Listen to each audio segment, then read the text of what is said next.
학회장을 맡고 있는 유재봉입니다. 성균관대학교에서 성균관대 사범대학교에서 교육학을 가르치고 있습니다.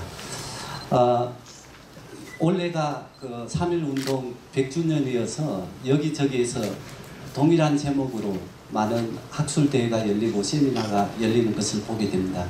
우리도 기독교 세관의 입각에서 각 분야의 학문을 연구하는 사람으로서 다시 한번 100년 전에 3.1운동에서 우리 신앙의 선배들이 어떻게 살아왔고 또 앞으로 우리는 어떻게 살아야 될 것인가 그런 것을 조망하는 그런 시간이 되었으면 좋겠습니다. 특별히 제가 어제 내려와서 이 한남대학교의 교정을 돌아보면서 이렇게 아름다운 곳인 줄 몰랐습니다. 린턴 선교사님이 사시던 곳도 보았고요. 그 선교사님의 피가 기도의 결실들이 오늘날 한남대학교를 굳건하게 세운 것이 아닌가 생각이 들고, 특별히 좋은 장소와 여건과 그리고 물질적으로 후원해 주신 한남대학교 총장님과 또 오늘 특별히 환영사를 해주실 박경량 부총장님, 그리고 기도해 주실 대학교의 천사무엘 목사님께 감사를 드립니다. 새로남 청년 우수 논문상 시상식을 진행하도록 하겠습니다. 오전에 대학원생들이 9편의 논문을 발표를 했고요. 그 중에서 이제 심사를 거쳐서 한 편의 논문에 대해서 이제 시상을 진행하도록 하겠습니다. 시상에는 우리 유재봉 기독교학문연구회 학회장님께서 진행해 주시겠습니다.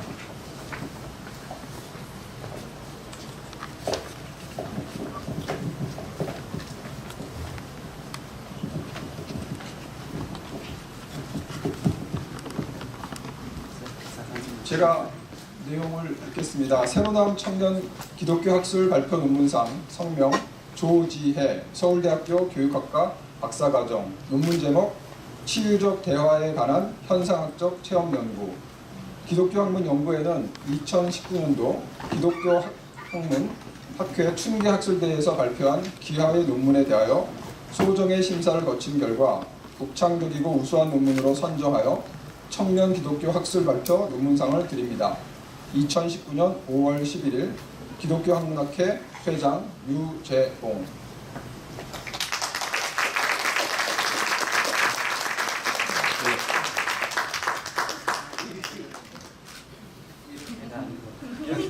상금도 같이 들고. 캐시입니다. 네, 축하드립니다. 네. 펼치시고. 인생에 한 번밖에 없거든요. 우리 한국에 참 이 복음을 전파하신 우리 선교사님들 등으로 한국의 학계가 교육이 이렇게 발전했습니다. 제가 최근에 이 교육 선교에 대해서 관심을 좀 가지고 조사를 해보니까 세계 어느 나라에도 선교사들이 한국에서만큼 학교를 많이 세운 나라가 없어요. 참 신기한 그 현상입니다. 만약에 한국에 이 개신교 선교사들이 학교를 세우지 않았더라면 우리나라가 이만큼 발전하지 못했을 것이다, 저는 확신을 합니다. 그리고 세계 어느 나라 교회도 한국에서만큼 고급 지식인을 많이 가지고 있는 교회는 없습니다. 아마 미국에도 이런 그 모임은 없을 겁니다. 그 서양의 어느 나라도 기독교 학자들이 모여서 이렇게 발표를 하고 이렇게 많은 논문을 발표하는 그런 나라는 없습니다. 그런 점에서 참 감사하고, 더군다나 우리가 또 한국과 신앙 그 학술지를 발표할 수 있게, 가질 수 있게 된 것은 이건 참 엄청난 축복입니다. 여러분이 기독교적 관점에서 논문을 써서 각 학교에 제출하면 대개 너무 기독교적이라 해서 치러주질 않습니다. 우리나라에는 그렇게 할 수가 있습니다. 이게 아마 전 세계에서 우리나라밖에 없는 특혜 학회가 특권이 아닌가 그렇게 생각하고 이게 여러분께서 적극적으로 참여해 주셨기 때문에 이런 발전을 할 수 있었지 않겠는가 그렇게 생각합니다. 오늘 다시 이런 좋은 그 학회를 모일 수 있게 된 것에 대해서 좀 하나님께 감사하고 또 여기 공헌해 주신 모든 분들에게 감사하고 우리 유재병 교수 참 수고를 많이 하시는데 이런 분들의 그 수고가 있기 때문에 이런 모임이 가능하지 않는가 생각합니다. 네, 안녕하십니까. 저희 신앙과 학문 편집위원장을 맡고 있는 총신대학교 손병덕입니다. 저희 신앙 기독교 학문 연구회에는 아까 이사장님께서 말씀을 해주셨지만 기독교적으로 학제간 연구를 아주 실속 있게 해서 알릴 수 있는 우리 학문의 장으로서 신앙과 학문이라는 한국연구재단 등재지를 가지고 있습니다. 저희가 아주 역사가 오래되고 또 상당히 수준 높은 글들이 많이 소개되고 있는데 이 자리를 빌어서 저희 신앙과 학문에 많이 이제 좀 더 투고를 해주시기를 기대를 하고요. 한국연구재단에서는 저희 각 다른 등재지와 마찬가지로 저희 등재지도 3년에 한 번 평가를 엄격하게 받도록 되어 있습니다. 그 구체적인 내용으로는 정량적 평가, 정성적 평가로 상당히 엄격하게 평가를 받도록 되어 있는데 그 가운데 이제 하나가 중요하게 되는 것이 연구윤리의 문제입니다. 그래서 매 학회가 개최될 때마다 연구윤리 교육을 실시를 하고 이제 그것을 그 실적을 이제 보고하도록 그렇게 되어 있어서 부득이하게 지금 이렇게 순서에 들어가 있는데 상당히 재미없을 것입니다.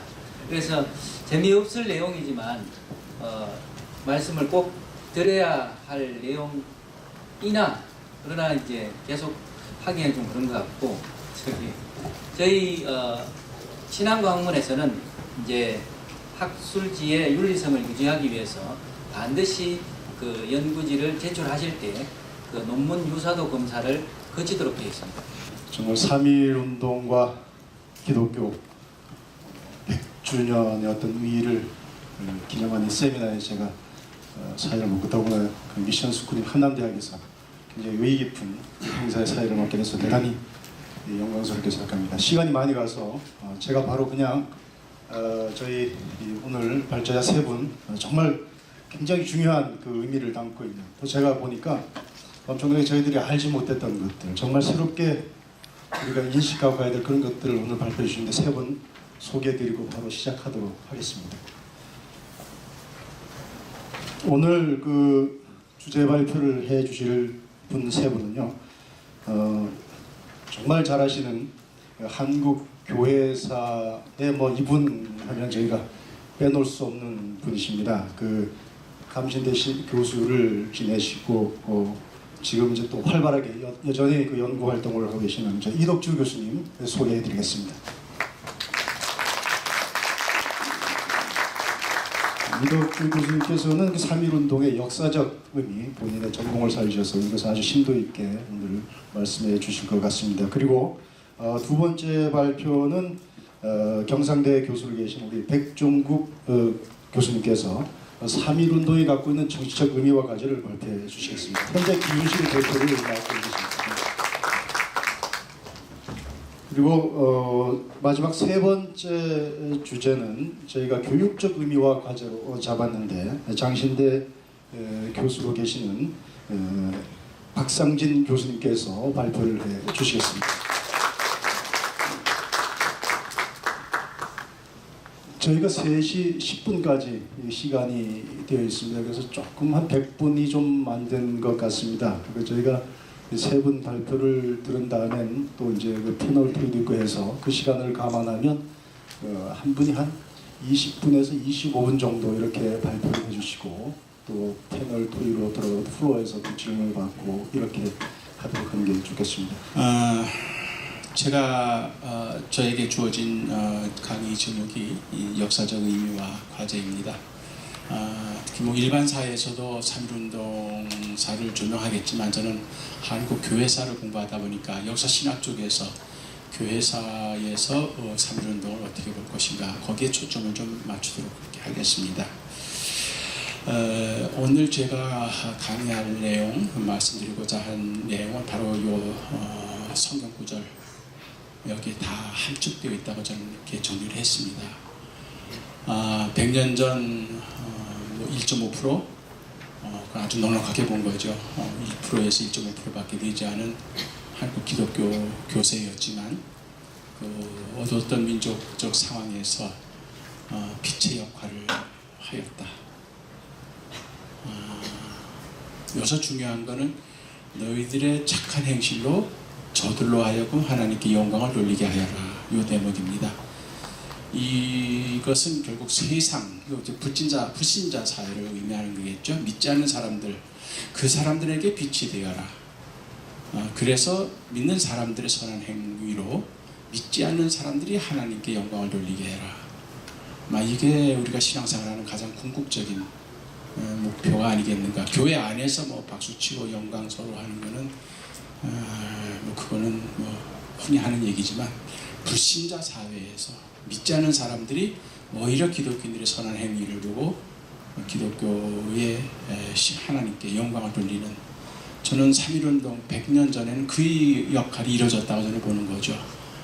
그렇다고 하면은 오늘 우리의 과제는 뭔가, 당연히 답이 나오죠. 우린 그걸 잃어버렸다는 거죠. 지금 한국 기독교는 15% 내지는 20% 기독교 교세를 얘기하지만, 과연 세상의 빛, 그리고 기독교인들의 행위로 믿지 않는 사람들이 하나님을 영광스럽게 하겠는가. 그래서 그걸 회복하는 것이 오늘 우리에게 주어진 과제가 아니겠는가. 이 내용입니다. 오늘 제가 말씀드리려고 하는 내용이요. 저는 기독교 선교가 정확하게 30년 되었을 때 3.1운동이 일어났습니다. 이제 한 세대가 지난 거죠. 그렇다고 하면 이제 30년이라면은 서로 서먹서먹한 관계, 낯설었던 기독교와 우리 민족의 관계가 좀 극복이 되고 서로를 좀 알아가는 그런 과정이 아니겠는가. 그때 3.1운동이 일어났다는 얘기죠. 그렇다고 하면은 결국 선교 30년 동안 기독교가 우리 민족에게 준 세 가지 선물이 뭘까 이렇게 생각해 봤더니, 저는 이제 세 가지로 이렇게 생각했습니다. 1906년도 평양신학교 학생들과 교수들이 찍은 사진인데, 제일 앞줄에 1회 졸업생, 그 이듬해에 이제 졸업을 하고 장로교 초대 목사님이 되시는 분들이죠. 7분들이 앉아 있는데, 그분들 가운데 독특하게 4분이 손에 뭔가를 잡고 있어요. 그런데 가운데 기선주 목사님은 성경책을 잡고 계시고, 그 오른쪽에 한석진 목사님은 태극기를 잡고 계십니다. 그리고 그 옆에 송민서 목사님하고 서경조 목사님은 우산을, 아마 비가 온 직후에 아마 사진을 찍었나 봐요. 그래서 이제 우산을 들고 있어요. 우연히 찍힌 사진이지만 저것이 한국의 기독교가 들어와서 우리 민족에게 준 세 가지 선물을 상징적으로 보여주는 게 아니겠는가. 첫째는 기선주 목사님 손에 들려있는 성경은 기독교 복음을 의미하는 거겠죠. 이건 하나의 단순한 종교로 저는 보지 않습니다. 그동안에 우리 조선민족을 가르쳤던 불교나 유교나 샤머니즘이나 많은 종교가 있었지만, 기독교 복음을 통해서 새로운 세계관, 새로운 가치관, 새로운 인권의식, 새로운 세상을 보는 눈, 이런 거를 갖게 되었다. 그것이 바로 어떻게 보면 평등의식도 그 안에 포함되겠고요, 민주주의 의식도 그 안에 포함이 되겠죠. 그렇게 해서 기독교 복음을 저는 첫 번째 선물로 보고요. 두 번째는 애국정신. 한석진 목사님 손에 들고 있는 것이 이제 바로 태극기인데, 저분은 독립협회 관서지 부장을 지내신 분이죠. 그러다 보니까 나라 사랑하는 민족의식, 그걸 이제 결국 기독교인들이 자각하게 되는. 그래서 세 번째는 이제 근대화입니다. 서구 문물, 서구 문화, 서구 학문, 그런 서구 기술, 과학적인 문명, 이런 것들이 이제 기독교를 통해서 들어오면서 결국 우리가 근대화라고 하는 그런 시대적인 전환기를 맞게 된 게 아닌가. 이런 측면에서 봤을 때 이제 3.1운동의 배경을 저는 그렇게 설명을 좀 해보고 싶습니다. 결국 제가 이 논문을 통해서 얘기하려고 두 가지입니다. 하나는 기독교 학교는 지금까지도 그런 전통이 있습니다. 나라 사랑하는 종교. 그래서 굉장히 국경일마다 애국가를 부르고, 강단에 태극기를 내는 교회들도 많고 국가와 민족을 위한 기도가 거의 매주 공예배에서 빠지지 않는 그래서 아주 독특한 기독교 민족주의 이게 독일이나 유럽이나 일본에서 굉장히 위험하게 생각하는 겁니다. 이게 나치즘하고 천황제하고 연결되기 때문에 근데 한국에서만은 기독교 하게 되면 그 애국심, 나라 사랑 그런 민족주의적 굉장히 강한 그걸 가지게 되었다. 두 번째는 종교적인 권위 조금 더 구체적으로 얘기하겠습니다만 결국 민족 대표 33인을 분석해보면 다 종교 대표자들입니다. 이 종교 대표자들 가운데 제일 다수를 차지한 게 기독교 대표자들이죠. 그렇다고 하면 이분들이 스스로 민족 대표라고 하는 명칭을 썼습니다. 어떻게 보면 참칭이에요. 붙여준 이름 아니거든요. 스스로 민족 대표라 했을 때 그게 사회적으로 통용이 됐다는 겁니다. 그걸 이의를 제기하지 않고 그대로 받아들여서 지금까지도 민족 대표 33인에 대해서 이의를 제기하지 않는 아주 안티 기독교인들도 그 부분에 대해서는 민족 대표가 결국 종교 대표라고 하는 사실을 인정을 하게 된 거죠. 이 부분에서 결국 종교 지도자들이 사회 지도력을 발휘했다. 이게 바로 저는 세상의 빛이 되었다. 그래서 교회 안에서 기독교 영역 안에서 통하는 지도력이 아니라 교회 밖 기독교 영역 밖에서도 통하는 지도력을 발휘하였다. 이것이 이제 제가 논문을 통해서 좀 이야기하고자 했던 얘기입니다. 배경의 설명으로 이제 한국 기독교인들의 민족의식 형성 과정입니다. 우리나라에 선교사님 들어와서 선교하고 기독교를 전파하고 확산시켜 나가는 그 과정이 일본이 우리를 지배하고 침략하는 시기하고 정확하게 겹칩니다. 그래서 강화도 조약을 맺어서 한일 불평등 조약이 맺어질 때 로스 선교사는 만주에서 조선인들을 처음 만나가지고 성경을 우리말로 번역하기 시작합니다. 그리고 미한 이 조약이 체결될 때 신약 성경 전체가 만주에서 번역이 되고요. 그리고 1894년 청일전쟁이 일어났을 때 그게 이제 침략의 시효죠. 그때 한국 기독교가 교세가 급증합니다. 그렇게 해서 그때부터 이제 소수 종교의 틀을 벗어나죠. 그리고 1905년 을사 5조약이 체결되고 1907년 정미 7조약이 체결되고 국권이 침탈당할 때 1903년부터 1907년까지 평양 대붕운동이 일어납니다. 그리고 1910년 합병이 된 그쯤에 백만구룡운동을 한국교회는 했고요. 그래서 한국 기독교 선교의 역사와 일본의 침략과 지배 역사가 교회를 같이 해서 진행이 됐다는 거죠. 그런 과정에서 결국 이 지배와 침략과 지배 현실이라고 하는 시대적 상황 속에서 기독교인들은 나라 사랑하는 민족을 위하는 그런 민족주의적인 의식을 자연스럽게 형성할 수 있고 또 그걸 행동으로 옮길 수가 있었다. 특히 저는 중요한 것이 독립협회 사건으로 봅니다. 1899년부터 1903년 사이에 그때 당시 제일 대표적인 진보적 지식인, 정치지망적인 인물들이 대거 독립협회 사건으로 한성 감옥에 갇히게 되죠. 이승만, 신홍우, 이상제, 김정식, 유성준. 말 그대로 그때 당시 지성을 대표하는 젊은 20대, 30대 이 지성인들이 결국은 독립협회를 통해서 사회개혁을, 정치개혁을 좀 해보려다가 실패하고 결국 감옥에 한성 감옥에 갇혔을 때 선교사들이 넣어준 기독교 서적을 읽고 그리고 감옥 안에서 개종을 하죠. 그래 감옥에서 개종한 직후에 찍은 사진입니다. 보면 이제 성경책을 들고 있는 그런 죄수들의 모습이 보이죠. 오른쪽에서 왼쪽에서 세 번째가 바로 이승만 그분이죠. 그렇게 해서 결국 이분들이 과거에는 정치적인 방법을 가지고 나라와 민족을 좀 근대화 시켜보려고 하다가 정치적인 좌절을 느꼈을 때 기독교를 접하게 되고 이분들이 간다고 황성기독교 청년회입니다. 1903년에 선교사님들이 황성기독교 청년회를 조직을 하고 한 기독교 독립협회 사건을 통해서 기독교를 개종한 지식인들이 대거 독립협회 정신을 가지고 황성기독교 청년회로 몰려가는 거죠. 그래서 이상계 선생이 총무가 되고 신홍우, 유성준, 김정식 바로 독립협회 옥중 개종한 분들이 YMC를 통해서 시민사회운동을 하게 되는 거죠. 아주 재미있는 사진이 1910년 저 서대문에 진관사에서 열린 황성기독교 청년 YMC 여름수련회입니다.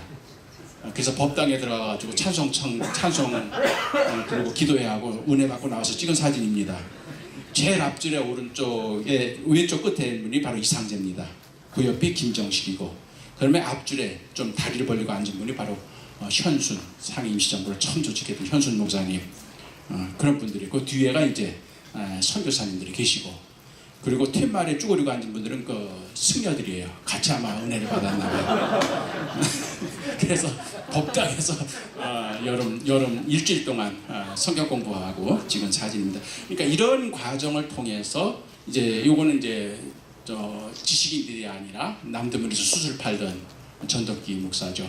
그분이 이제 결국 선교사를 만나서 기독교를 개종한 다음에 상동파라고 하는 아주 거대한 민족운동 세력들을 규합을 하죠. 그래서 해이금 미사 사건 그리고 구국기도회 이런 거를 주도하죠. 그래서 이 구국기도회가 을사늑약이 체결된 직후에 상동교회 전덕기 목사님이 주도한 그 청년들이 드린 기도예요. 저는 이 기도를 보면서 이게 한국 그리스도인 최초의 신앙 고백이 아니겠는가. 나라 사랑을. 그렇게 해서 굉장히 기독교 정체성이 분명합니다. 그리고 성서에서 특히 포로 후기에서 찾아요. 그러면서 나라와 민족을 위하여 기도하는 그래서 구국기도회가 이제 물론 요즘은 국가조창기도와는 전혀 성격이 다른 겁니다. 오해하지 마시기 바랍니다. 해외미사 사건에 참여하고 그러다 보니까 결국 기독교가 민족운동의 요람이 되다 보니까 1907년 의병운동이 일어났을 때 민족의식, 민족개몽운동을 하는 기독교 지도자들이 많이 재판도 받지 않은 채 처형당합니다. 순국하는 거죠.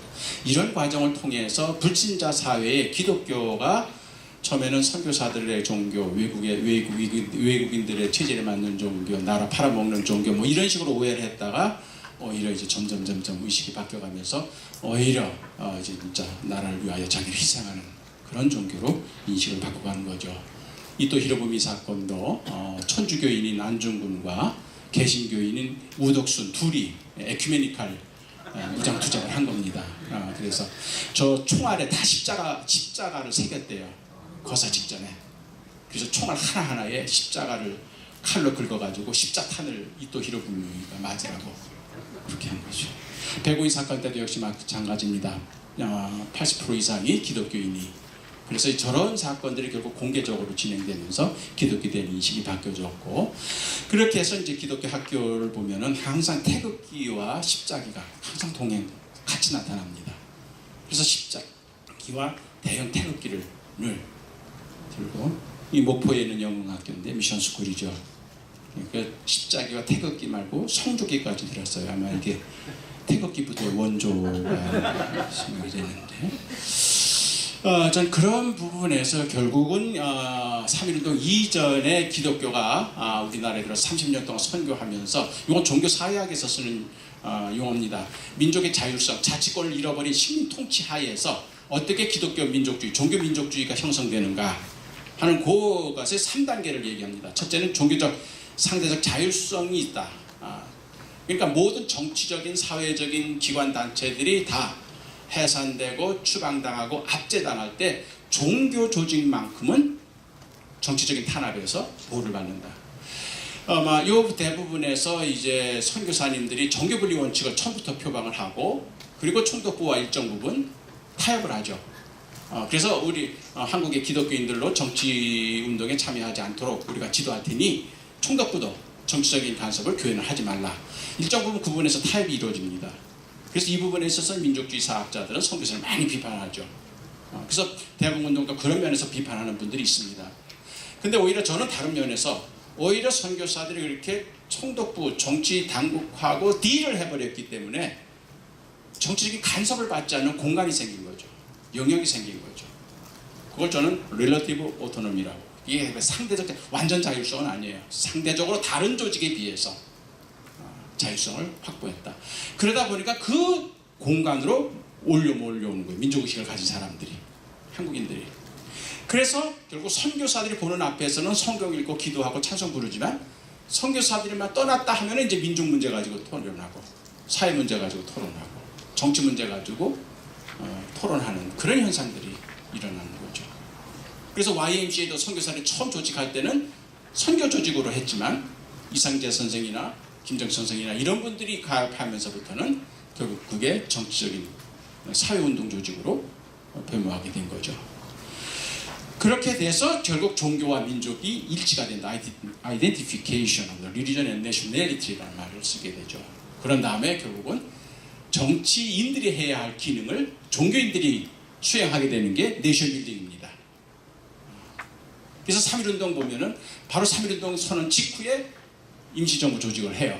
이 조직에 기독교인들이 대거 참여하게 됩니다. 이게 내셔널빌딩이죠.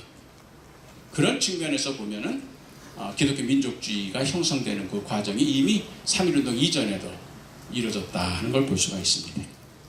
다음에 제가 주목하는 부흥운동입니다. 원산 부흥운동부터 평양 부흥운동까지. 그래서 부흥운동이 과연 민족운동, 3.1운동에 긍정적이냐 부정적이냐 의견이 둘로 나뉘어요. 그러나 그것이 다 양쪽이 다 있다고 저는 봅니다.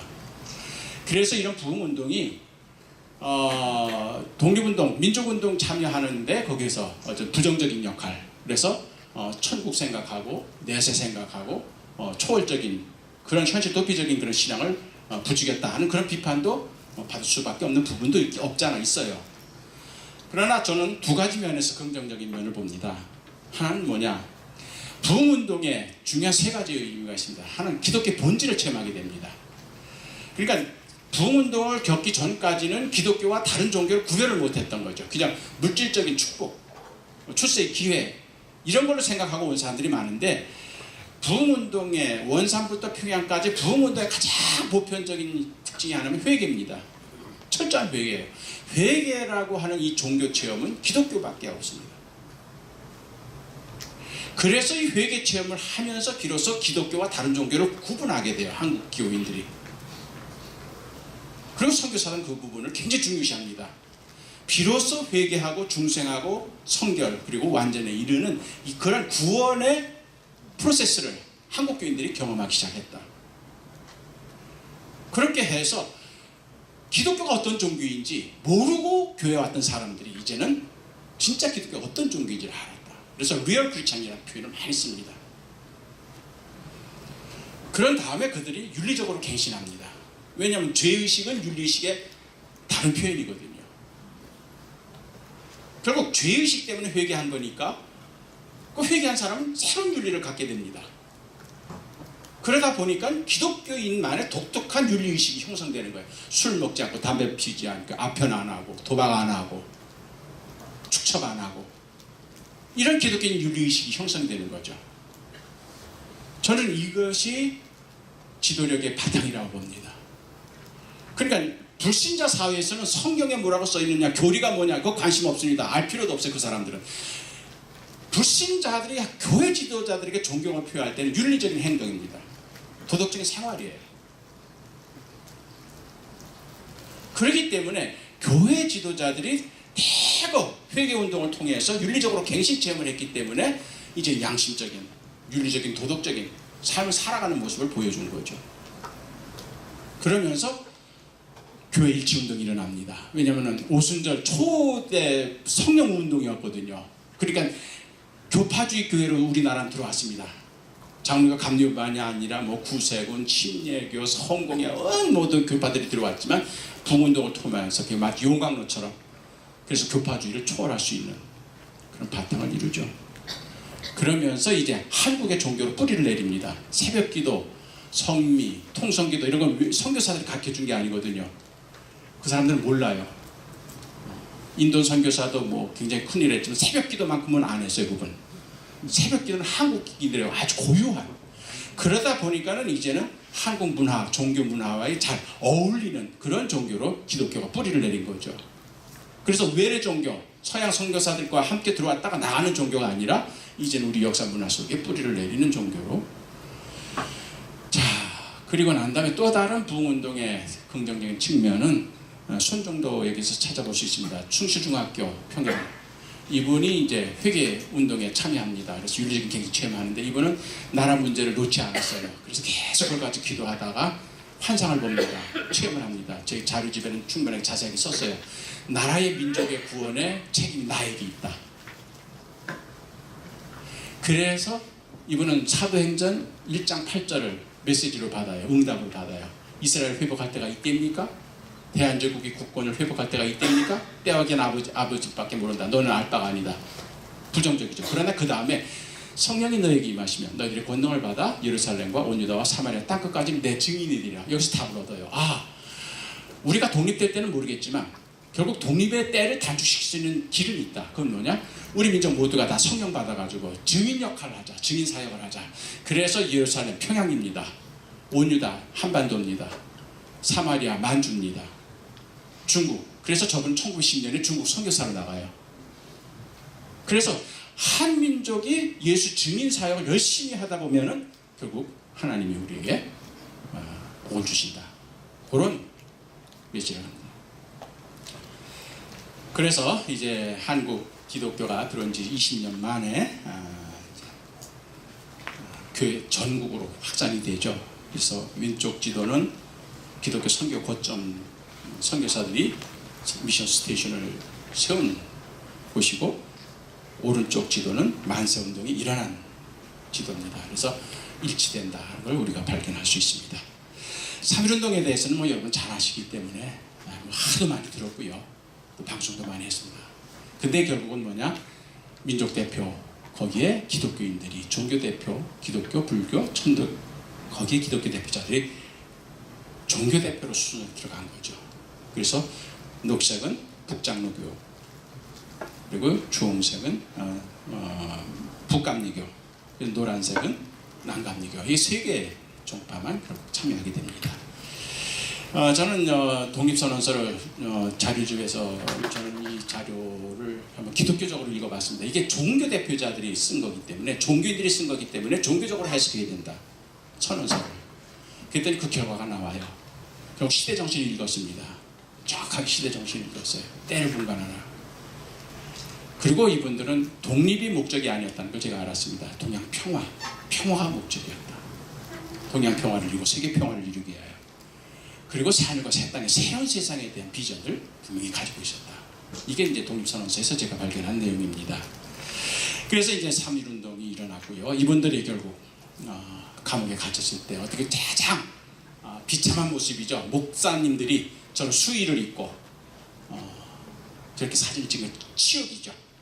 근데 결국 저 사진이 오늘날은 가장 영광스러운, 자랑스러운 자세가 된 거죠. 결국 마지막으로 제가 말씀드릴 거는, 그런 종교 지도자들이 그 지도력이 형성된 배경이 뭘까? 저는 부흥운동을 굉장히 중요시합니다. 그렇기 때문에 윤리적인 갱신을 이뤘기 때문에 정화가 된 거죠. 기독교가 퓨리피케이션이 된 거죠. 그래서 불신자 사회에서도 교회 지도자들이 하는 말은 다 옳다. 저들이 하는 행동은 다 선한 행동이다. 그런 인식이 형성되었다는 거죠. 그런 바탕에서 종교 대표자들, 기독교 대표자들이 민족 대표로 서명을 하고 독립선서를 뿌렸을 때 어느 누구도 이의를 제기하지 않고 그것을 받아들였다. 근데 이제 이런 종교적 권위와 지도력은 갖는 것보다 지키는 게 더 어려워요. 그러다 보니까 논문에도 제가 이분들이 16분의 해방 일제 말기까지 어떤 행적을 보냈는가, 3분이 표창을 못 받았어요. 그 중에 2분은 아주 노골적인 친일파, 한 분은 북쪽으로 자진 월북을 해서 갔기 때문에 못 받았어요. 그래서 결국 지도력을 상실한 거죠. 그 지도력을 상실한 그런 얘기를. 그래서 청주에 가면은 거기는 6분의 천도교 3명, 기독교 3명, 6분의 동상이 있는데, 처음에는 청주시에서 6명 다 했어요. 그러나 정춘수 감리교 목사, 일제말기 제일 대표적인 친일파였죠. 그분의 동상은 결국 시민들의 손에 의해서 끌어내려서 빈자리가 되었습니다. 종교 지도자의 권위와 지도력, 결국 종교적 경건과 윤리적인 실천이 바탕이 되었고요. 복음의 바탕을 둔 민족구원의 신앙이 형성되었고요. 협력과 희생을 통한 교회 일치와 종교연대가 이루어졌다. 그래서 이 말씀대로 100년 전에 우리 선배들은 권위를 가지고 지도력을 발휘했다. 그러면 오늘 우리는 과연 어떻게 될 건가? 그 답을 아마 우리가 각자가 해야 될 것 같습니다. 감사합니다. 여러분 반갑습니다. 네, 경상대학교 지금 이제 지난 2월 28일자로 퇴직하고 지금 병해교수 타이틀로 이제 경상대학교 정치외교학과에 소속이 돼 있어요. 오래간만에 우리 신앙의 동지 여러분들을 뵙게 돼서 대단히 반갑습니다. 제가 맡은 부분은 3.1운동은 정치적 의미와 과제입니다. 이 정치적 의미와 과제에 대해서는 그렇게 많이 다루지를 않았었기 때문에 제가 이 전문가가 아닌데도 이쪽 분야를 좀 이야기해 주라고 이제 우리 기독교 학문연구회 측으로부터서 초청을 받았습니다. 대단히 죄송한 일인데 앞으로 이 분야에도 더 많은 전문가, 정치학자들이 관심을 갖게 되기를 기대해 봅니다. 3.1운동의 그 정치적 의미와 과제에 대해서는 제가 이제 새로 독서를 하면서 주로 1차 자료들보다는 이제 1차 자료들을 분석하고 논찬한 2차 자료들을 정리하는 방식으로 진행을 했습니다. 따라서 이제 이 정리를 한번 정리와 분석을 들어보시고 거기에 대한 논쟁점이 발견이 되면 또 1차 자료로 이제 특히 아마 우리 이백주 교수님이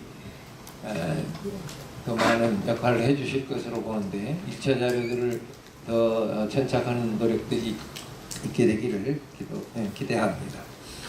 그 45쪽부터서 지금 시간상 자세히는 못 하지만 45쪽부터서 빠른 속도로 핵심만 제가 강조하면서 진행하기로 하겠습니다.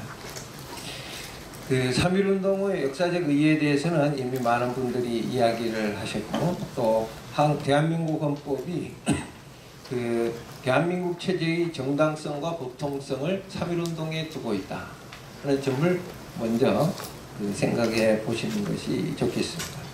그런데 이 3.1운동의 이해가 역사적 맥락과 권력투쟁 과정에서 수시로 변하고 있다는 것도 사실입니다. 그리고 특히 이데올로기적이고 죄송합니다. 기침 감기가 좀 들어서 듣기가 불편하시더라도 양해해 주시기 바랍니다. 이데올로기적이고 자의적인 해석들이 나타나기도 한다. 제가 대표적으로 마르크스주의적인 해석과 뉴라이트적인 해석을 여기 한번 예를 들어봤습니다. 마르크스주의적인 해석을 이제 시도한 그 2차 자료를 보니까 그 3.1운동이 노동계층이 주도했다 이렇게 초점을 두고 분석을 진행하는 것을 보았습니다. 근데 상식적으로 보아서 총인구의 0.2% 정도, 그러니까 당시에 약 4만 명 정도로 추정되는 노동자가 나머지 1,600만 명을 다 주도하고 있었다. 이렇게 보기는 상당히 무리가 있는 그러한 해석이다. 이렇게 보여집니다. 그 뉴라이트라고 속칭하고 있는 그 운동 중에서는 이승만은 밀수가 3.1운동을 일으켰다 이렇게 주장하고 있는 분이 있다고 합니다. 뭐 잘은 모르겠는데 하여튼 2차 자료들을 보니까 그런 주장이 있다 이렇게 이야기하고 이 주장은 근거가 없다 이렇게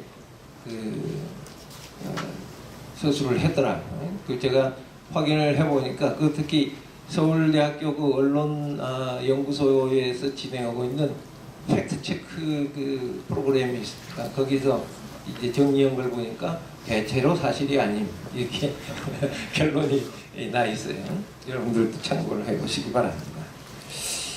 이런 것들은 되게 3.1운동을 해석하는데 대단히 이제 민족주의적인 입장을 그러니까 이데올로기적인 입장을 너무 강하게 가지고 3.1운동을 해석함으로써 발생하는 것일 수가 있습니다. 3.1운동도 정치적 사건이니까 이것을 과학적, 사회과학적 입장에서 접근해보는 것도 좀 필요합니다. 우리가 신앙과 동시에 이성을 활용하는 것처럼 우리 기독교 학문연구회의 모토가 바로 그것으로 제가 이해하고 있는데 이제 그 과도하게 민족주의적인 걸 가지거나 또는 과도한 또는 신앙적 주장을 하다 보면은 이 과학적 근거에서는 좀 멀어지는 그런 주장을 할 가능성도 있다. 그래서 제가 아주 흥미있는 시도를 했습니다. 뭐 저한테는 흥미 있습니다만 여러분들도 흥미가 있을지 모르겠는데 3.1운동을 제가 이제 주로 많이 사용하고 있는 지배연합 분석을 통해서 한번 분석을 해본다. 이렇게 지배 분석 방법을 선택을 해봤습니다. 46쪽에 보시면 3.1운동의 3.1운동의 지배연합 분석을 다루는 그 과학적 방법에 대해서 제가 도표를 하나 그렸는데, 이 도표는 주로 이제 정치경제학에서 많이 사용되고 있는 그러한 분석 틀입니다. 그러니까 어느 공동체는 그 공동체의 권력을 장악하고 또 권력뿐만 아니라 이데올로기를 장악하고 있는 지배연합이라는 것이 존재한다. 그리고 여기에 경쟁하고 또 이 지배권을 얻기 위해서 경쟁하고 있는 반지배연합이라는 것이 존재한다. 그리고 다수 대중은 항상 동원되어 있는 건 아니다. 그러니까 이 지배연합과 반지배연합은 동원되어 있는 상태를 이야기하는 것이고, 다수 대중은 항상 동원되는 게 아니고 일상적으로는 이 두 가지 연합들이 서로 경쟁하는 것의 대상이 되어 있다는 점이 지배연합 분석의 재미있는 특징입니다. 그리고 이것이 이제 이 특정한 공동체는 또 공동체 내부의 작용이 한정되는 게 아니고 공동체 외부, 즉 국제 체제에 영향을 주고받는 다는 차원에서 이게 이제 유명한 투레벨 게임이라는 방식으로 설명이 되고 있습니다. 이 지배연합 분석에는 합리적 모델과 역사적 모델이 있는데, 합리적 모델은 지금 3.1운동 분석에는 적합지가 않고 이 역사적 모델을 가지고 제가 사용하고 있습니다. 그리고 이제 이 분석 방법을 선택을 하는 게 왜 유용하냐면, 여기서 개발한 3가지 명제가 있습니다. 그 명제는 증명된 가설을 우리가 명제라고 보통 이야기하는데, 그 말은 뭐냐면 이 지배연합 분석이 적용되는 대상에 있어서 어디나 검증 가능한 그러한 논리적 구조가 있다, 이런 뜻이죠. 3가지 명제인데, 첫째는 크기 원칙, 둘째는 이데올로기의 원칙, 셋째는 전환의 문턱이라는 3가지 명제가 있습니다. 크기 원칙은 최소 지배연합이 될수록 더욱 안정적이다. 이데올로기의 원칙은 지배연합 구성원의 이데올로기가 동질적일수록 안정적이다. 세 번째는 반지배연합의 도전 강도에 따라서 체제 전환의 문턱이 존재한다. 지금 이론을 계속 얘기하는 시간은 아니니까 이것을 이 방식으로 3.1 운동을 분석했을 때 어떻게 3.1 운동이 분석되느냐 하는 게 이제 지금 그 다음부터 진행되는 것이 되겠습니다. 47쪽부터 보면은 3.1 대연합의 형성과 성과에 대해서 설명을 하고 있습니다. 그러니까 1910년 8월 29일에 한일 합방 조약이 공포되었습니다. 그런데 그냥 공포만 끝나는 게 아니고 사실상 식민지 지배연합이라는 게 구성이 된다.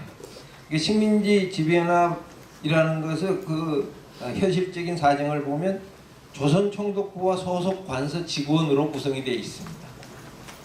이건 아주 상당히 흥미있는 일인데, 역사적으로 이렇게 이제 전환이 가능한, 여기 이제 플러스 친일파 뭐 이렇게 이야기도 하지만, 사실은 그때 당시에 있어서 지배연합은 굉장히 극소하면서도 강고한 형태를 가지고 있습니다. 조선총독부 통계 연보 자료들이 나와 있어서 보니까 사실은 전체 촉탁 고용까지 합해서 21,302명 정도입니다. 21,302명이 1,600만 명을 지배하고 있었습니다. 이게 아주 구체적인 사실이니까 막연하게 일본 제국주의자 이렇게 얘기할 필요가 없습니다. 그런데 재밌는 것은 그 중에 한인들이 조선인들이 40% 정도 된다. 그 40%는 누구냐 그러면 순사부, 현병보조 이런 사람들이었다고 합니다. 그 말은 뭔 말이냐면 고위층은 일본 사람, 그 다음에 밑에 그 지배층은 조선 사람들로 구성된 지배연합을 운영하고 있었다. 이렇게 볼 수 있습니다. 그러면 조선인들은 이제 반지배연합 활동을 하는데 어떤 활동이 있었느냐 하는 것을 검토를 해보니까 1911년으로 매우 빈약했다. 이게 그 교전 횟수가 그 이만열 교수님 그 자료를 보니까 교전 그 양반 계층 중심 의병투쟁이 있었는데 교전 횟수는 40일에 참가자도 272명, 사상자는 36명 정도였다. 너무도 그 부실하고도 빈약한 반지배연합 활동이었다. 이 말은 무슨 이야기냐면 당시의 대다수 민중은 지배층이 그 조선 왕조이든 일본 왕조이든 관심이 없었다, 이런 뜻이 되겠습니다. 왜냐하면 이제 그 뒤에 이만열 교수님도 설명이 좀 있었습니다만 이미 조선 말기에 민중들 다수, 특히 농민들로 구성된 민중 다수는 그 체제에 대한 정통성을 이미 거부하고 있는 상황. 그래서 그 농민 반란만 37건이 발생하고 있었다고 이렇게 기록이 되어 있는데 이것은 대단히 중요한 부분이다. 즉 말하면 우리가 그 민족주의적인 사관으로 이 설명을 하려다 보면 일본 그 한일 합방이 났을 때 온 민족이 나서서 반대한 것처럼 설명을 하고 있지만 사실은 그건 구체적인 증거로 보면 아니다. 대다수 민중들은 그것이 조선놈이든 일본놈이든 관계없대 다 우리를 착취하고 사정없이 뺏어가는 녀석들이다. 이렇게 생각을 하고 있었다는 것을 이제 보여주고 있습니다. 대한제국은 세력 균형 외교를 추구했지만 그 열강들로부터서 인정을 받지 못했습니다. 루즈벨트 표현에 따르면 대한제국은 이 세상에서 가장 부패하고 무능한 정부였다. 그거 이렇게 이야기를 하고 있습니다. 그런데 47쪽 그 제일 마지막에 보면 그 조선 독립에 대한 열망이 급속히 나타나기 시작하는데 그건 한일 합방 이후 10년 동안 진행된 상황과 깊은 관계가 있다. 즉 말하면 일본 제국주의, 일본의 그 식민지 지배연합이 자행하는 약탈과 폭력은 다수 대중들, 당시의 농민들조차도 각성하게 만드는 직접적인 위협이 되었다.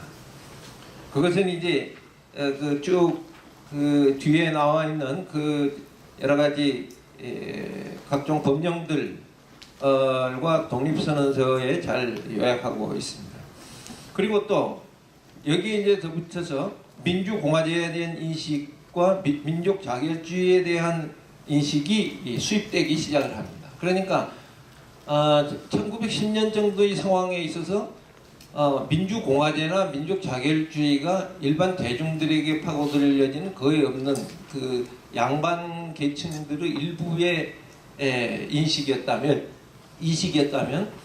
그 10년 사이에 그 도저히 견딜 수 없는 그 약탈과 폭력을 겪으면서 민중들 사이로 깊숙이 이 인식들이 침투되기 시작을 했다. 이건 당시에 있어서 조선에 있어서는 굉장히 새로운 인식이고 개념이었다. 이렇게 볼 수 있습니다. 그래서 이제 결국 대연합이 형성이 되는데 사실 이 3.1 대연합은 상상하는 모든 것을 벗어나는 거의 기적적인 그 대연합이다. 이렇게 표현할 수 있습니다. 여기 이제 대연합의 기원과 범종교적인 연합을 다 이렇게 제가 49쪽에 서술을 하고 있습니다만 여러분들이 다 아시니까 이제 넘어간다면 그 49쪽의 아래에서 두 번째 문단을 보시면 제가 이 지배연합 분석을 적용하면서 요약한 것이 있습니다. 이상의 역사 자료를 기반으로 3대 명제를 적용해 보면 3.1 대연합은 그 자체가 사실상 기적 같은 일이었음을 알 수 있다.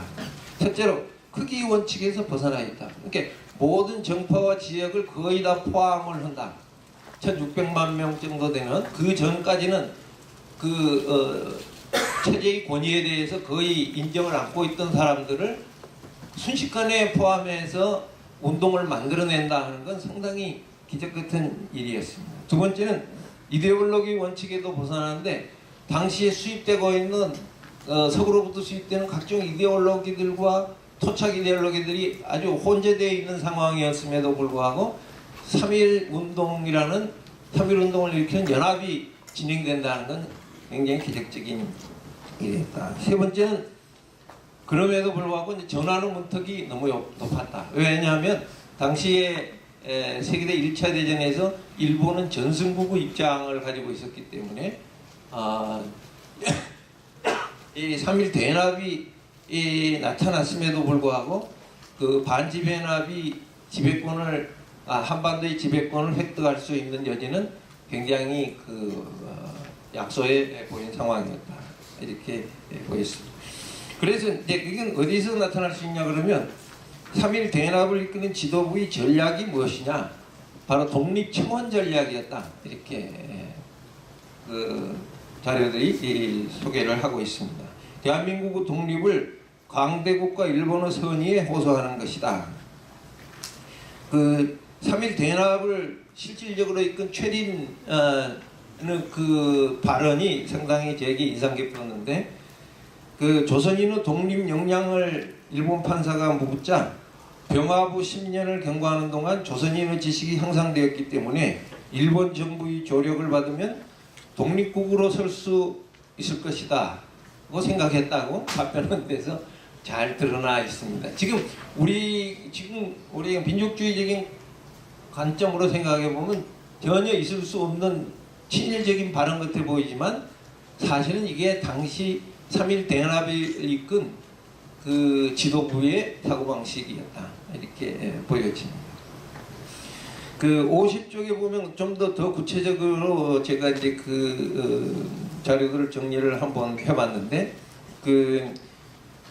우리가 생각해 볼 때 독립선언서의 대표자들이 인감날인하고 학생들이 모인 파고다공원은 피해서 명월관에서 독립선언서를 낭독하고 종로경찰서에 스스로 신고해서 전원 체포당한 과정, 이게 무슨 이런 행동이 다 있나 이렇게 의심스럽지만 독립청원 전략이라는 관점에서 보면 이 과정은 굉장히 합리적인 절차였다. 그러니까 왜냐하면 대한민국 국민 모두의 청원이어야 하고 합법적이어야 하고 자유롭고 평화로운 상태에서 이루어지는 시위로 독립을 호소하는 것이었기 때문에 폭력적인 상황이 발생하는 것을 최대한 피하고 법적인 절차를 충실하게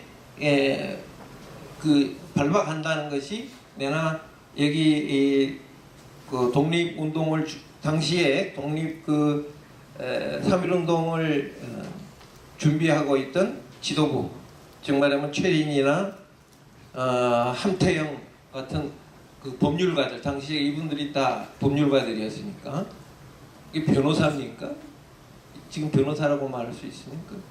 변호사도 했지만 검사도 했죠. 함태영 씨는 현직 검사였지 아마.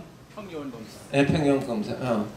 그러니까 이 법률가들 생각은 지금 이건 독립청원을 해가지고 일본도 설득하고 열강들도 설득해가지고 독립을 하면 된다. 그러니까 절대로 폭력적이어서도 안 되고 가급적이면 많은 사람이 의사를 표현하는 것을 보여줘야 된다. 이런 전략을 가지고 있었습니다. 결과적으로 보면은 그 전략은 실패한 전략이다. 이렇게 볼 수 있습니다. 왜냐하면 이제 전하는 문턱 문제인데 3.1 대연합을 형성하는 것까지는 성공했지만 일본은 뭐 전혀 그럴 생각이 없이 이제 가혹한 탄압과 살상으로 반응을 했고, 미국을 대표로 하는 열강도 한국은 독립 역량이 없다 이렇게 결정을 했고, 파리 평화회의도 한국의 대표권 자체를 인정하지 않는 상황이었다. 그리고 그런 비폭력적이고 평화로웠느냐? 저는 그 말 이제 여부를 검증하려고 이렇게 2차 자료들을 좀 보니까 재밌는 것은 3월 상순에 발생한 183회 시위는 22%가 폭력투쟁이었는데 4월 상순의 292회 시위에는 47%가 폭력투쟁이었다.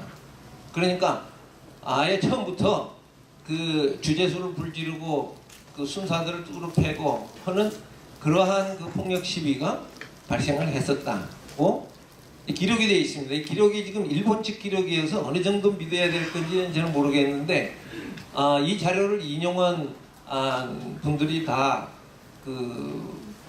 뭐 믿을만한 분들인 걸 보니까 예, 사실상 비폭력적이었다는 말은 그다지 설득력이 없다 이렇게 보입니다. 그럴 수밖에 없는 게 군중인에서 대한독립 만세를 부르는데 앞에서 순사가 두드러 패는데 계속 맞으면서 두드러 패라 이렇게 이야기를 할 가능성은 거의 없는 상황이었다고 볼 수 있습니다.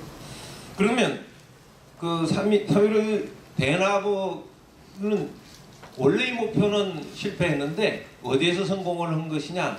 바로 민족국가를 형성했다는 것에서 성공을 했다고 볼 수 있습니다. 시간? 네. 민족국가 형성이 이제 그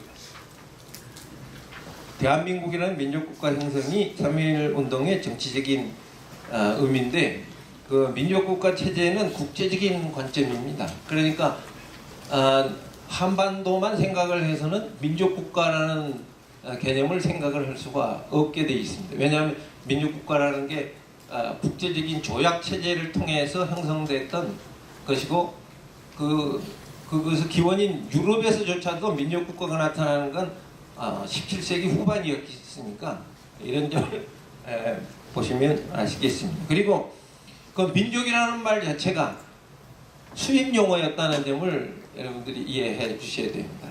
1910년 이전에는 민족이라는 말이 거의 없었어요. 쓰지를 않았습니다. 그런데 갑자기 1910년 이후에 지금 이 1919년 3.1운동 이 독립선언서에 보면 민족이라는 말이 아주 엄청나게 많이 쓰이고 있어요. 그러니까 국민들은 이제 일반 민중들은 무슨 소리인지 모름에도 불구하고 민족이라는 용어를 쓰고 그것에 포커스를 함으로써 빠른 속도로 민족국가를 형성하는 기반을 만들어낸 것이 3.1운동이었다. 이렇게 보여집니다. 그리고 이제 그 3.1운동 그 결과물로서 제도적 형태로 나타난 대한민국이 1919년 9월 11일에 상해에서 통합 임시정부가 탄생을 했는데, 대한민국 임시정부의 충성을 맹세하고 대한민국 임시정부는 한반도의 실효적 지배를 위해서 당시에 굉장히 다양한 노력을 기울였습니다. 그럼에도 불구하고 현실적으로는 우리가 역사에서 보듯이 대단히 실망스러운 그러한 그 과정을 보여주는데, 그 이유는 바로 이 지배납이 너무 큰 지배납이었다.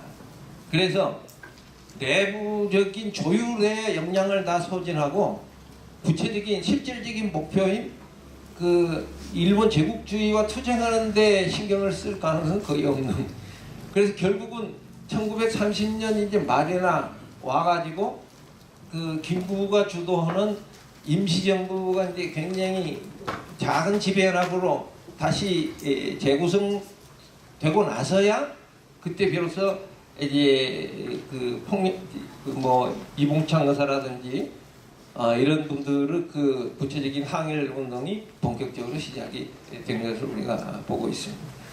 3.1 운동에 관해서는 뭐 기독교에 관해서는 다 아시니까 넘어가는데, 단지 하나 그 54쪽에 그 보시면 3.1 운동의 그러니까 이제 3.1운동에 대한 한국 개신교의 개신교입니다. 구교는 이 대연합에 참석을 안 했으니까 개신교의 그 역할을 이야기할 때 꼭 얘기해야 되는 것이 있습니다. 그건 이제 긍정적인 것도 있지만 부정적인 게 있다. 그 부정적인 것은 뭐냐면 미국에 대한 사대주의적 태도를 근본적으로 강하게 가지고 있었다. 근데 이건 미국에서 개신교가 이렇게 수입되었기 때문만은 아니고 500년간 조선 인민들 사이에서는 사대주의적 생각이 그냥 디폴트 기본으로 이렇게, 그러니까 조선은 강대국들의 인정을 받아야 살아남을 수 있다. 그것이 바로 독립청원 전략에서도 나타났지만 강대국에 대한 의존, 이것이 기본이라는 것이 윤치호 선생의 그 말 제가 인용을 했습니다. 54쪽에 보면 그 참 멋지지만 계산스러운 그 인용문이 있는데, 오랜 세월 동안의 중국 의존은 조선 사람들로 하여금 자기 나라는 강대국에 의존할 수밖에 없는 것이라고 생각하도록 만들었다. 조선 사람이 예속적으로 되는 건 오리가 물러간 것만큼 자연스럽다. 오리가 물러가는 것만큼 자연스럽다. 지금도 그 크리스찬들이 나와서 이제 성조기 들고 하는 거 보면 오리가 물러가는 것만큼 자연스러운 오랫동안 몇백 년간의 기본으로 DNA에 내재되어 있는 지금 심성들을 보여주고 있는 것이다. 이제 역사적 교훈은 제가 이제 설명하면서 사실은 역사적 교훈을 이제 생각들을 하시게끔 이야기를 했으니까 한번 읽어보시고 이따가 혹시 토론회 기회 때 나오면 더 자세하게 이야기하도록 하겠습니다. 감사합니다. 3월 1일이 훨씬 지났는데 이 5월 이 중순에 이 3.1운동의 의미를 이렇게 되새기는 것은 정말 저는 또 의미가 있다고 봅니다. 왜냐하면 이거는 3.1운동을 즈음한 어떤 행사로서가 아니라 정말로 그 100주년이 된 이때에 어떻게 우리가 그 정신을 이어갈 수가 있겠는가, 실질적인 이 시대의 변혁을 어떻게 가능케 하겠는가라고 하는 관점에서 저는 그 3.1절 당시에 그렇게 흥분된 그런 상황이 아니라 어떤 점에 좀 진이 좀 빠진 그렇기 때문에 맨정신으로 우리가 더 이 의미를 되새길 수가 있지 않겠는가, 그렇게 생각을 합니다. 사실 한국 교회에 있어서 진짜 한국 교회가 제대로 된 모습이 언제 한번 있었는가 라고 할 때 이때였던 것 같아요. 3.1운동 당시. 그래서 어떤 점에서는 아키타입이라는 말 우리가 쓰지 않습니까? 정말 한국 교회도 이때를 회복해야 되고, 그리고 이제 제가 속해 있는 이제 이 기독교 학교 진영이라든지 이 교육 영역에서도 이때의 학교, 이때의 기독교 학교의 모습을 회복하는 게 너무나 중요한 것 같아요. 그래서 우리가 뭐 초대교회로 돌아가자 이런 얘기를 이제 합니다만은 한국 교회에 진짜 초대교회가 있다면은 이 3.1운동 당시에 이때의 모습이지 않겠는가 생각을 합니다. 물론 이제 3.1운동에 대해서 여러분들 다 뭐 이해를 하시겠지만은 여러 가지 요인에 의해서 복합적으로 이루어졌다고 하는 거 다 인정을 하죠. 뭐 신용화 교수도 7가지 이제 요인으로 이제 설명을 합니다. 그렇기 때문에 뭐 특정 종교가 우리가 진짜 뭐 주도했다 이렇게 얘기하기에는 굉장히 이제 다른 요인들의 그 영향을 과소평가할 수가 없는데, 그래도 저는 그 원인을 조금 더 팩트를 조금 더 우리가 살펴볼 필요가 있다고 생각을 합니다. 우리가 3.1운동을 크게 두 단계로 나눈다면은 이 초기 단계하고 확산 단계로 나눌 수가 있지 않습니까? 그러니까 탑골공원이라든지 태화관에서 처음 이제 독립선언문이 작성되고 발표되는 그때를 우리가 초기 단계라고 한다면은 초기 단계 때도 교육의 영향력 또는 기독교 학교의 역할이 굉장히 중요했다고 봅니다만은 진짜 이 3.1운동이 어떻게 그렇게 전국적으로 확산될 수가 있었는가를 설명할 수 있는 가장 중요한 요인은 저는 이 기독교 학교 요인이라고 봐요. 그러니까 3.1운동이 어떻게 전국적인 운동으로 확산될 수가 있었느냐. 도처에 선교사들이 세운 또 선교사들만이 아닌 한국 토착교회와 토착인들에 의해서 설립된 기독교 학교가 있었기 때문에 그 교사와 학생들이 불을 붙인 거죠. 진원지가 된 겁니다. 여러분 최근에 이 언론지마다 신문들이 다 이렇게 시리즈로 지금 3.1운동을 계속해서 이제 연재를 해온 거를 보신 분들은 아마 공통적으로 깨달았을 거예요. 기독교 학교입니다. 그냥 일반적으로 그냥 학교라는 이름으로 묘사를 하고 있지만은 들여다보면은 그게 지역마다 설립된 이제 기독교 학교가 어떤 역할을 했는지를 상세하게 조망을 하고 있는 거거든요. 그래서 여기 지금 이제 들어가는 말씀을 드렸고요. 3.1운동과 기독교 학교 역할 이 부분에 있어서 어떻게 전국적인 운동으로 확산됐는가를 한번 좀 역사적인 조금 사실을 규명을 할 때 너무나 중요한 요인으로서 이제 기독교 학교의 역할을 저는 생각할 수 있다고 보는 거죠. 사실 제가 이제 2005년도에 기독교 학교교육 연구소를 이제 설립을 했고요. 그리고 2010년도에 우리가 이제 기독교 학교 정상화 추진위원회라고 하는 걸 만들었습니다. 그래가지고 사실 지난 2월 말에 저희가 3.1운동 100주년 기념 전국 기독교 학교 대회를 개최했어요. 1,500명. 그래서 아예 입장할 때 전국의 기독교 학교들이 깃발 들고 들어오는 걸로 그렇게 했고, 그 다음에 학생들도 같이 참여했고 교사들도 같이 참여해가지고 우리가 이 3.1절을 과거 지향적으로 우리가 기억하는 게 아니라 현재 우리가 어떻게 혁신돼야 될지 그러한 어떤 그야말로 계기로 터닝 포인트의 계기로 삼기 위해서 그런 대회를 했고, 오늘 제가 발표하는 요 내용은 그걸 좀 수정한 내용입니다만 그때도 이제 이러한 이제 글들을 같이 나누면서 저는 이제 앞으로가 중요하다고 생각을 합니다. 그래서 이제 3.1 운동 당시에 어떤 요인들이 작동됐기 때문에 그런 일이 일어났는지를 분석하면서 왜 지금은 안 되고 있는지를 처절하게 우리가 반성하면서 다시 한번 이 시대의 그 역사를 오늘날 재현할 수 있는 방안을 우리 한국교회와 우리 기독교 학문 공동체가 찾아야 된다라고 보는 거죠. 그리고 단지 이론에 머물 게 아니라 실질적인 그런 혁신 운동으로 일어나서 다시 기독교에 살아있는 그런 생명적인 어떤 운동을 일으켜야 되지 않겠는가라고 하는 게 오늘 이 모임의 취지라고 생각을 합니다. 그래서 여기 보면은 이제 기독교 학교가 당시에 어떻게 전국적으로 설립됐는지 세 가지 흐름이 있어요. 하나는 선교사님들이 세운 학교죠. 미션 스쿨이죠. 아까 우리 이덕주 교수님께서 잘 설명을 해주신 것처럼 미 북장로교회 또 남장로교회 또 뭐 북감리회 남감리회 또 뭐 영국 성공회 호주 장로교 할 것 없이 이 초창기 1885년 4월 부활절 날 제물포항에 이제 들어온 언더우드 아펜젤러 이후에 이 전국적으로 설립됐고 소위 그 미션 스테이션이라고 하는 이름으로 이거는 서울 뭐 평양만이 아닙니다.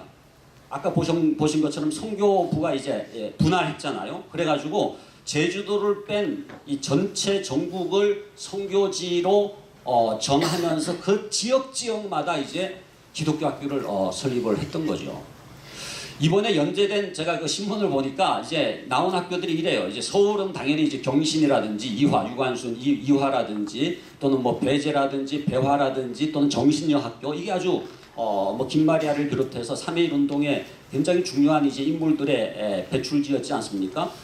그 다음에 이제 대구로 가면은 이제 개성하고 신명이에요. 부산으로 가면은 일신하고 일신 여학교. 그러니까 선교사님들은 참 놀라운 거는 남학교를 세우고 여학교를 세웠어요. 그러니까 지역마다 남학교가 있었고 여학교가 있었는데 놀라운 것은 그 여학교의 여학생들이 대거 참여를 한 겁니다. 그래서 나중에 말씀드리겠지만 3.1운동 이후에 여성운동이 이제 우리나라에 정착을 하고 그걸로 인해서 애국부인회 같은 어떤 그 여성 단체들이 결성이 되고 그 다음에 여성 교육을 통해서 민족을 구해야 된다라고 하는 그런 게 쫙 일어났던 이유가 지역마다 여학교가 이제 있었던 거예요. 예를 들어서 이제 군산에는 이제 영명학교, 공주에 영명학교, 영명여학교가 있잖아요. 그 다음에 이제 전주에는 신흥이 있고요. 기전여학교가 있죠. 그 다음에 순천에는 매산학교가 있고 매산여학교가 있고, 그 다음에 광주에는 숭일학교가 있고 수피아여학교가 있죠. 그 다음에 군산도 마찬가지입니다. 영명학교하고 델본딘 여학교가 있고요. 또 개성으로 올라가면 미리엄 여학교라고 있거든요. 또 선천으로 가면은 이제 그 보성학교가 있지 않습니까? 그래서 이 전국적으로 선교사님들이 세웠던 그 학교가 바로 3.1운동의 진원지가 이제 된 거거든요. 그래서 이제 아까 뭐 이렇게 사대주의적인 그런 어떤 경향성에도 말씀을 백종욱 교수님 말씀해 주셨지만은, 그러나 일단은 저는 이 미국 선교사님들이 이 기독교 학교를 설립했던 것이 굉장히 중요한 이제 3.1운동의 이제 뿌리 중에 하나다라고 말씀을 드리고 싶고요. 또 하나 우리가 잊지 말아야 될 것은 한국 토착교회와 토착인에 의해서 기독교 학교가 세워진 겁니다. 그러니까 여러분들이 혹시 시간 되시면은요, 우리 평양에서 처음 시작한 그 동로회 있잖아요. 동로회. 그 다음에 장로교회 첫 번째 이제 목사 대출도 나옵니다만, 그 동로회 그 노회록을 보면은요, 뭐가 나오느냐면 1로회 1학교 운동, 1교회 1학교 운동, 그러니까 한 교회가 한 학교를 세우자, 그 운동이 나와요. 그래서 당시에는 교회가 설립되기 전에 솔례교회도 마찬가지입니다만은 학교를 세웠습니다. 먼저 학교를 세우고 그 다음에 교회당을 세운 거예요. 그래서 당시에 동로회는요, 보고서가 이렇게 되어 있습니다. 주중학교 보고가 있어요. 그러니까 주일학교 보고만이 아니라 주중학교 보고가 있습니다. 그게 뭐냐면 그 교회가 세운 소학교의 보고 사항이에요. 그게 노회에서 보고가 된 거예요. 그리고 노회에는 지금 말하자면은 교육부만 있는 게 아니에요. 주일학교만 관장하는 부서가 있는 게 아니라 학교를 관장하는 부서가 학무국입니다. 학무국. 그 학무국의 초대 학무국장이 누구였느냐면 원두우 목사예요. 원두우 목사가 누굽니까? 언더우드입니다. 그래서 어떤 점에서는 오늘날보다 훨씬 그 한국교회의 구조가요, 이 학교를 세우고 학교를 관장하는 부서 조직까지 되어 있던 그런 시기거든요. 그래서 제일 학교를 많이 세운 지역은 평안도입니다. 평안도는 1교회 1학교가 아니라 예배당 숫자보다 학교 숫자가 더 많았어요. 그러니까 그 정도로 교회가 학교를 세워서 그 당시에 꺼져가는 이 나라의 이 운명을 바꾸기 위해서 이 구국운동의 센터로서 민족교육의 산실로서 교회 부설 소학교를 설립했던 운동이 있었거든요. 그게 전국적으로 쫙 또 퍼져 있었고, 세 번째는 애국지사들에 의해서 세워진 기독교 학교입니다. 그러니까 뭐 안창호의 대성학교라든지 남강 이승훈 선생의 이제 오산학교라든지 이런 게 이제 결국은 기독교 학교적 성격을 이제 지니게 된 거거든요. 그래서 이 세 가지 흐름, 선교사들이 세운 기독교 학교, 토착교회가 세운 교회학교 부설, 교회 부설 소학교, 그리고 애국지사들이 세운 뭐 명동학교도 마찬가지입니다만은 이러한 애국적 기독교 토착학교죠. 이 세 가지 종류의 기독교 학교가 3.1운동의 이제 진원지로서의 역할을 할 수가 있었다는 겁니다. 그래서 그 내용을 이렇게 쭉 설명을 해놓은 거고요.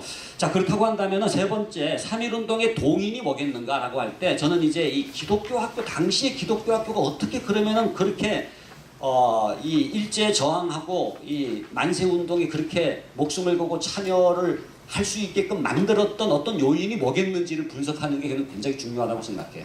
물론 이거는 뭐 자연과학에서 얘기하는 것처럼 이렇게 뭐 어떤 뭐 요인이 뭐 딱 이렇게 해가지고 뭐 원인과 결과가 이렇게 눈에 보이는 것처럼 나오진 않지만은, 그러나 당시의 기독교 학교가 어떤 성격을 지닌 학교였기에 이러한 그 민족의 독립운동에 앞장설 수가 있었는지를 파악하면 저는 5가지 요인으로 분석할 수가 있다고 생각을 하는 거죠. 첫 번째가 이 기독교 학교의 건학 이념입니다.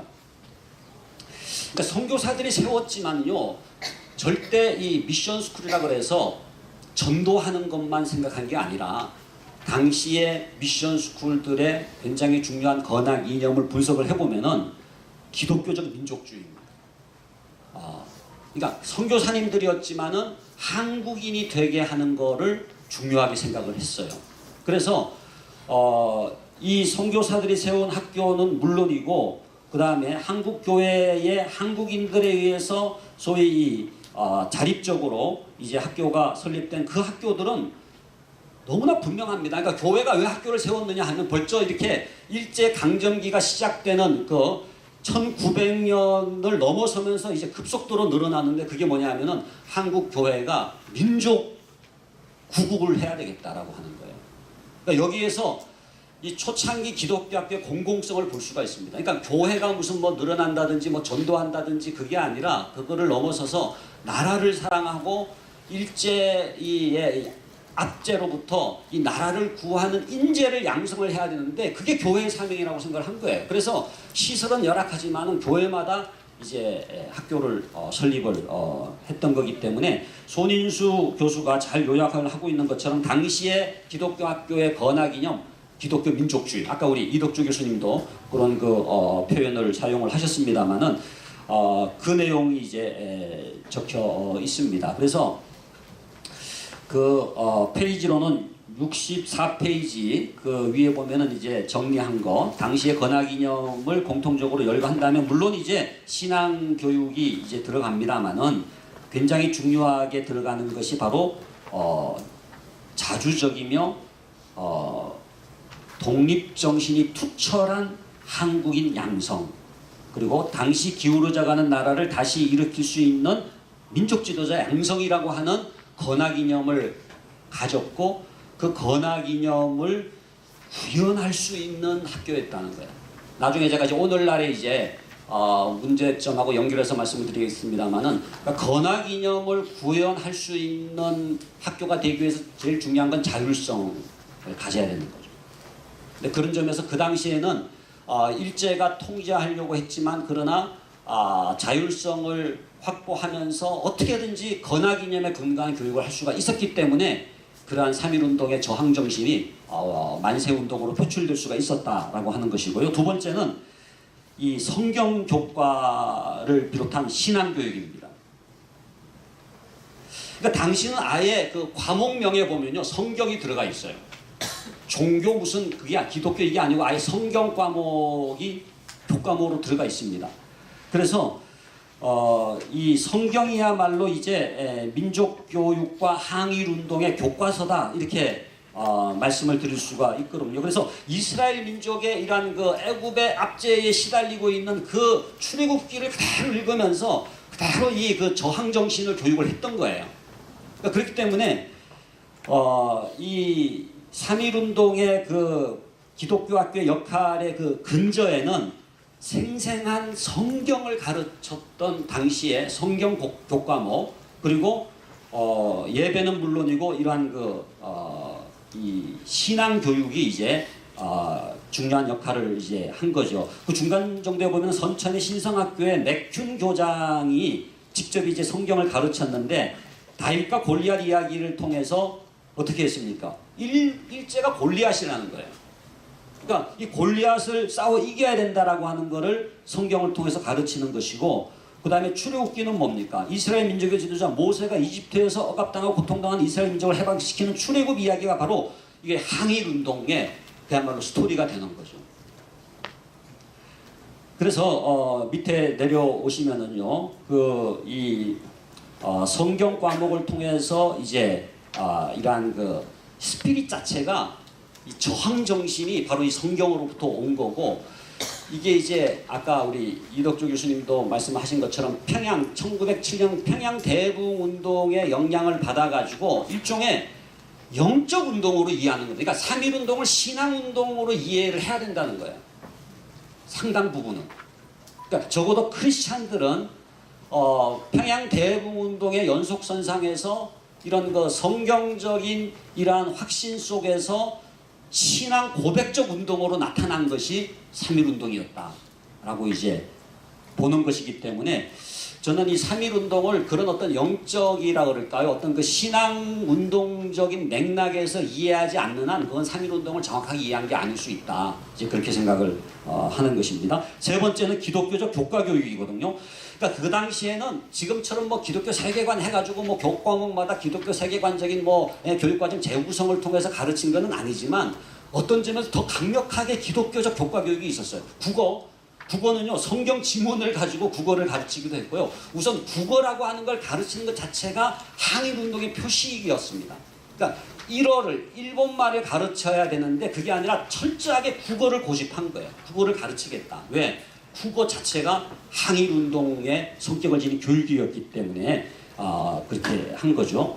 음악교과는요, 찬송가였습니다. 음악교과. 그러니까 찬송가 중에서 십자가 군병들아 이 노래 있잖아요. 이게 이제 찬송가하고 교련하고 연결돼 가지고 체조도 마찬가지입니다. 이러한 그 항일 운동으로서의 찬송가를 기초로 한 이 몸동작, 이게 이제 교련이고 체조였던 거거든요. 그래서 조금 지금 보면은 뭐 이거는 기독교적이라고 하기보다는 너무 이거는 어떤 그 기독교 세계관적인 접근에서 하지 말아야 될 접근 중에 하나, 이제 뭐 노골적으로 무슨 성경을 이렇게 지문으로 사용한다든지 뭐 그러나 굉장히 강력한 기독교적 교과교육으로서의 성격을 지니고 있었다고 하는 것이죠. 네 번째는요, 기독교 학교 교사입니다. 교사가 달랐어요. 저는 그 한경직 목사님이 이제 사실 기독교 학교 만 나오신 분이거든요.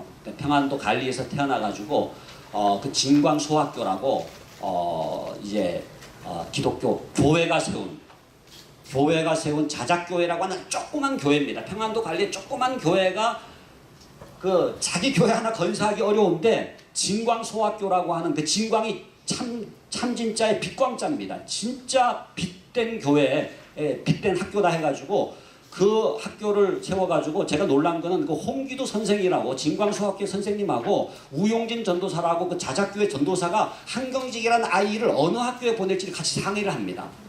그래가지고 오산학교에 보내기로 결정을 하죠. 더 민족적인 학교이기 때문에. 그래서 이 한경직이라는 소년이 오산학교에서 이승훈 선생도 만났지만은 고당 조만식 선생을 만나게 돼요. 근데 이 한경직 그 자서전에 보면은 그런 내용이 나옵니다. 그분의 교육은 24시간의 교육이었지요. 제가 24시간 교육이란 말은 처음 봤어요. 24시간 해장국집은 많이 봤는데 이 24시간 교육이라고 하는 게 뭐냐, 그분의 삶이 교육이었다는 거예요. 그러니까 그 당시에 교사는요, 마치 지금 대안학교하고 비슷해요. 진짜 월급도 제대로 못 받고 그런 척박한 형편이었지만 왜 이분들이 교사를 하느냐, 살아있는 하나님의 일꾼을 양성하겠다고 하는 소명감과 영성으로서 커미트먼트를 한 겁니다. 그러니까 그 선생님들이 먼저 나가고 아이들이 같이 따라 나가는 게 3.1운동이었거든요. 그러니까 3.1운동의 역사를 보면요, 선생님과 아이가 같이 있어요. 감옥에 같이 들어가요. 그러니까 그만큼 선생님에 대한 존경, 선생님에 대한 감동이 있는 겁니다. 그래서 여기 지금 제가 신명여학교하고 이제 일신여학교하고 배제학교하고 숭일학교 예를 들었습니다마는 그 당시에는 철저하게 이 신앙적인 그런 헌신도가 있는 선생님만 뽑았고요. 그리고 그 선생님들이 삶으로 본을 보이는 그러한 교육자가 됐기 때문에 이 아이들이 그 선생님들의 이러한 그 민족 정신을 그대로 몸으로 이제 본받게 된 겁니다. 여기 지금 마지막에 보면 그런 내용 나오잖아요. 연동소학교의 경우 교사들은 급료 없이 무료로 봉사했고 1907년 가을에 비로소 2명의 유급교사를 채용했다. 이런 기록이 있거든요. 그러니까 보수와 관계없이 사명감과 수명감과 그런 영적 헌신으로 이제 교사를 했던 교사들이 요인이 됐고요. 마지막 5번째는 기독교 학교의 저항입니다. 그러니까 당시에 저는 3.1운동은요, 너무나 자연스러운 기독교 학교의 소위 그 레지스턴스, 그 전까지 3.1운동 1919년 일어나기 전까지 이미 기독교 학교는 저항 공동체였습니다. 왜냐하면 일제가 억압을 했거든요. 사립학교령을 비롯해서 여러분들 여기 쭉 나오는 게 이게 뭐 1906년부터 1909년까지에 이루어진 일제가 공포한 교육 법령인데 전부 다 하나입니다. 기독교 학교를 탄압하기 위해서, 기독교 학교가 민족 학교라고 하는 것을 이제 알고 있었던 일제로서는 기독교 학교를 탄압하기 위해서는 사립학교를 탄압을 해야 되거든요. 그래서 나온 이러한 규칙들이거든요. 이거를 이 기독교 학교들은 저항을 하면서 이 기본적인 저항 정신을 배운 공동체였다는 거죠. 그래서 그 다음에 이제 쭉 설명을 하고 있는데 70페이지 맨 밑에 보면 이러한 일제 사립학교 특히 기독교 학교 탄압에 대해 많은 기독교 학교들은 건화기념 구현을 가로막는 성경교육 및 예배의식 금지 자체를 문제시하고 강력하게 저항했다. 그러니까 일제가 얘기한 건 딱 이겁니다. 종교는 교회나 절에 가서 하고 학교는 교육만 해야지 왜 학교에서 종교를 하느냐. 그러니까 종교계 학교 자체를 철저하게 종교와 교육을 분리시키라고 하는 논조로서 탄압을 한 거예요. 지금도 이제 뭐 종교와 교육을 분리하라고 하는 그러한 이제 논리를 갖고 종교계 학교를 탄압하려는 사람들이 있습니다만은 그 당시에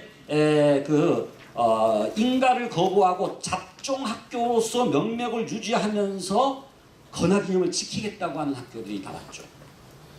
당시 여러분들 보시면은 총독부에 인가 받는 것의 기준으로서 이 일본말 가르치고 일본 선생 해야 되고 뭐 그런 조건 그거 거부하면서 신앙을 지키면서 그냥 미인가 지금 말하는 미인가 대안학교 형태로 남아 있는 겁니다. 인가 받을 수 있는 충분한 자격이 됨에도 불구하고 건화기념을 지키기 위해서 감당을 했던 거고요. 그래서 결국은 폐교하기까지 그야말로 여러분들 아시는 이 성은 순천의 성은이라든지 선천의 보성이란 장로교계 기독교 학교들이 스스로 폐교의 길을 택할 정도로 저항을 했기 때문에 3.1운동은 이러한 저항의 연속선상에서 이해가 되어져야 된다. 이렇게 이제 말씀을 드릴 수가 있겠습니다. 그러면 결론입니다. 향후 기독교 학교의 과제는 뭐냐? 지금 저는 이 기독교 학교가 두 가지 위기가 있다고 생각해요. 하나는 구조적 위기입니다. 구조적 위기는 사립학교가 과연 있느냐, 한국에 사립학교가 있느냐. 지금 이제 사립대학 문제도 지금 심각합니다만 지금 한동대, 숭실대, 지금 장신대도 지금 재판 중에 있거든요. 그러니까 지금 기독교 대학만이 아니라 지금 초중고등학교, 뭐 사립 유치원까지 마찬가지입니다, 사실은. 그러니까 한국의 이 사립학교가 존속할 수 있는 형태의 어떠한 구조적인 위기 속에 있어요. 근데 두 번째 위기는요, 이 공공성의 위기인데 비리 사학의 문제입니다. 그러니까 이게 자정적인 사학의 혁신 없이는 그대로 그냥 추락할 수밖에 없는 이 위기거든요. 그래서 이 자율성의 위기와 공공성의 위기가 어떤 점에서는 이게 대립되는 것처럼 보이지만은 그러나 그것이 대립되는 게 아니라 진짜 이 당시에 그러니까 3.1운동 때는 있었다는 거예요. 그러니까 자율성을 지키지만은 그것이 사사화되지 않고 공공성을 지니는 학교일 수 있다라고 하는 가능성을 얼마든지 우리는 3.1운동 당시에 기독교 학교에서 찾을 수 있다는 거죠. 그런 점에서 첫 번째 과제는 이 기독교 학교의 자율성 회복인데요. 여러분 기독교 학교일 수 있는 것은 이제 5가지 자율성이 있어야 됩니다. 첫 번째는 학생 선발권이에요. 그러니까 학교가 학생을 건화기념대로 선발할 수 있는 게 학생 선발권이고 부모 입장에서 보면 학교 선택권이죠. 이게 첫 번째 자율권이고 두 번째는 교육과정 편성권입니다. 그러니까 건화기념이 있다고 하는 건 뭐예요? 그 건화기념에 따른 커리큘럼이 있어야 되는 거거든요. 근데 만약에 기독교 학교인데 2015 개정 교육과정으로 쓴다. 이거는 기독교 학교가 아닌 거예요. 그러니까 국가교육과정은 물론 필요하지만 국가교육과정은 미니멈만 제시해야 돼요. 그러니까 그 정도는 기본적으로 해야 된다라고 하는 거를 얘기해야지 전체를 획일적으로 교육과정을 그대로 해라. 이거는 국가주의죠. 그러니까 그런 점에서 이 커리큘럼의 자율성 이거 굉장히 중요한 두 번째 자율. 세 번째는 등록금 책정권이고요. 네 번째는 교원 임용권입니다. 근데 지금 여러분들은 최근에 기독교 학교 소식 아십니까? 교육청이 기독교 학교 교원도 대신 뽑아주는 거예요. 무슨 얘기인지 아시겠어요? 그래가지고 대신에 3배수로 뽑아줄 테니까 그 다음에 그 중에서 제일 그래도 뭐 새벽교인이든지 뭐 당신들이 원하는 기독교적 건화기념을 고려해가지고 뽑으면 되지 않겠냐. 이미 전라북도 그렇게 하고 있어요. 서울시도 지금 그렇게 하는데 그렇게 하면은 2천만 원씩을 줘요. 그러니까 학교들이 솔깃한 거죠. 그래서 사실은 지금 이 교원 임용권의 자율성에 지금 심각한 지금 문제가 있고 마지막 5번째는 이제 임원 그러니까 그 법인 구성권이거든요. 근데 이 5가지를 완전하게 뭐 자율적으로 하기는 어렵겠지만은 그래도 이것이 돼야 헌화기념이 구현될 수 있는 기독교 학교의 정체성을 살릴 수가 있는데 지금은 이런 면에서는 지금은 굉장히 위기입니다. 왜냐하면은 대학도 지금 공영제로 가는 거고요. 유치원도 국공립 유치원 쪽으로 가는 거고요. 초중고등학교도 지금 사립학교는 아예 없습니다. 그러니까 아예 대법원 판례가 뭐냐면요. 준공립학교라는 거예요. 왜냐하면 정부 보조금을 지금 이미 95% 정도 지금 정부 보조금을 받고 있지 않습니까? 그러니까 그런 점에서 어떻게 하면은 기독교 학교가 이 3.1운동 당시 열악했지만은 자율성을 확보할 수 있는 그 방향으로 갈 수가 있겠는지를 회복하는 게 첫 번째 과제고요. 두 번째는 어떻게 하면은 신앙교육과 기독교 교육을 강화할 수 있고, 저는 이제 비평준화 마지막 세대입니다. 그래서 저희 다음부터 이제 평준화가 됐어요. 그러니까 박지만 때문에 뭐 그렇게 된 것 같은데 아무튼 저희는 그보다 1년 선배이기 때문에 저는 이제 신일고등학교라고 하는 이제 고등학교를 나왔습니다. 그때 예수 그리스도의 생애라고 하는 교과서를 배웠어요. 이기선 목사님이라고 그분이 성경 교과목을 가르쳤죠. 종교도 아닙니다. 성경을 배웠고 기독교 신앙을 배웠고 예수 그리스도의 생애를 배웠기 때문에 기독교 학교에서 제일 중요한 거는 회심이 일어나는 거예요. 그러니까 저는 기독교 교육의 가장 중요한 건요. 예수 믿는 거거든요. 그래야지 이 성품이 변하고 물론 예수를 믿지 않더라도 기독교 교육이 가능할 수 있는 영역은 있겠지만 제일 중요한 거는 레디칼한 거는 예수를 믿음으로 예수 정신으로 예수의 제자가 되는 그런 아이들을 길러내는 교육이 이루어져야 되는데 지금은 그게 안 되는 거죠. 끝나야 되죠. 그죠? 예. 세 번째는 다 말씀드렸기 때문에 그냥 제목만 읽겠습니다. 교사가 달라져야 돼요. 저도 지금 좋은교사 운동 이사를 하고 있습니다만은 정책적인 이슈도 중요하지만 교사가 변화되는 운동이 필요해요. 그 다음에 네 번째는 기독교학교 공공성 확대 말씀드렸고, 다섯 번째는 교회와 기독교학교 연계인데요. 당시에는 1교회 1학교 운동 얘기했잖아요. 교회와 기독교학교가 운명 공동체였어요. 근데 지금은 교회와 기독교학교가 완전히 분리됐고 학교가 너무나 개인의 소유물처럼 돼버렸어요. 저는 한국의 기독교학교는요, 하나님 나라의 공공재라고 생각을 해야 된다고 생각합니다. 그렇기 때문에 교회가 개인의 소유로 전락하는 것을 내버려두지 마시고 기독교 학교에 대한 관심을 갖고 하나님 나라 운동에 통로로 쓰임받을 수 있도록 해야 되겠죠. 나가는 말 제가 잘 썼기 때문에 읽고 싶은데 여러분들이 좀 읽어주시면 좋겠습니다만은 제가 결론적으로 말씀드리고 싶은 거는 이제 시작이라고 생각합니다. 3.1운동 100주년을 진짜 의미 있는 터닝 포인트로 삼지 않으면은 3.1운동이 또 한 번 일어난들 그게 무슨 소용이 있겠어요. 그러니까 우리의 선배들이 이렇게까지 귀감을 보여주셨다고 한다면은 이제는 우리의 몫이다 생각합니다. 감사합니다. 백종원 교수님 발표가 아주 재밌어서 아주 흥미있게 들었습니다. 근데 이걸 들으면서 제가 좀 조금 의문하는 게 하나 있는데 그게 뭐냐면 이 지배연합 반지배연합의 이 틀을 신약 시대에 적용을 해보면 그 유대 사회가 사실 상당히 이 틀이 맞거든요. 유대 사회가 이제 로마의 지배하에 있었고 또 로마의 지배에 협력하는 일본의 이제 유대 종교 지도자들과 정치 지도자들이 이제 지배하고 있었고, 근데 거기에 대한 이제 그 당시에 메시아니즘, 이제 로마의 로마로부터 독립을 추구하는 강력한 세력이 또 하나 있었어요. 그래서 그게 이제 그 당시에 보면 여러 분 이제 뭐 봉기도 하고 진압도 하고 축구도 그랬는데, 그건 이제 예수님이 거기 딱 등장하시는데 이분은 이 반지배 계급에 속하지 않고 독자적으로 이제 하나님 나라를 가르치셨다고요. 네. 근데 이제 그건 보편적인 원칙을 가르치셨죠. 그러니까 그 그리스도를 따르는 사람들은 지배 계급에도 속하지 않고 반지배 계급에도 속하지 않으니까 초대교회 사람들이 그 사람들 가리켜서 third race라 그렇게 얘기를 했다고요. 제3의 종족이다.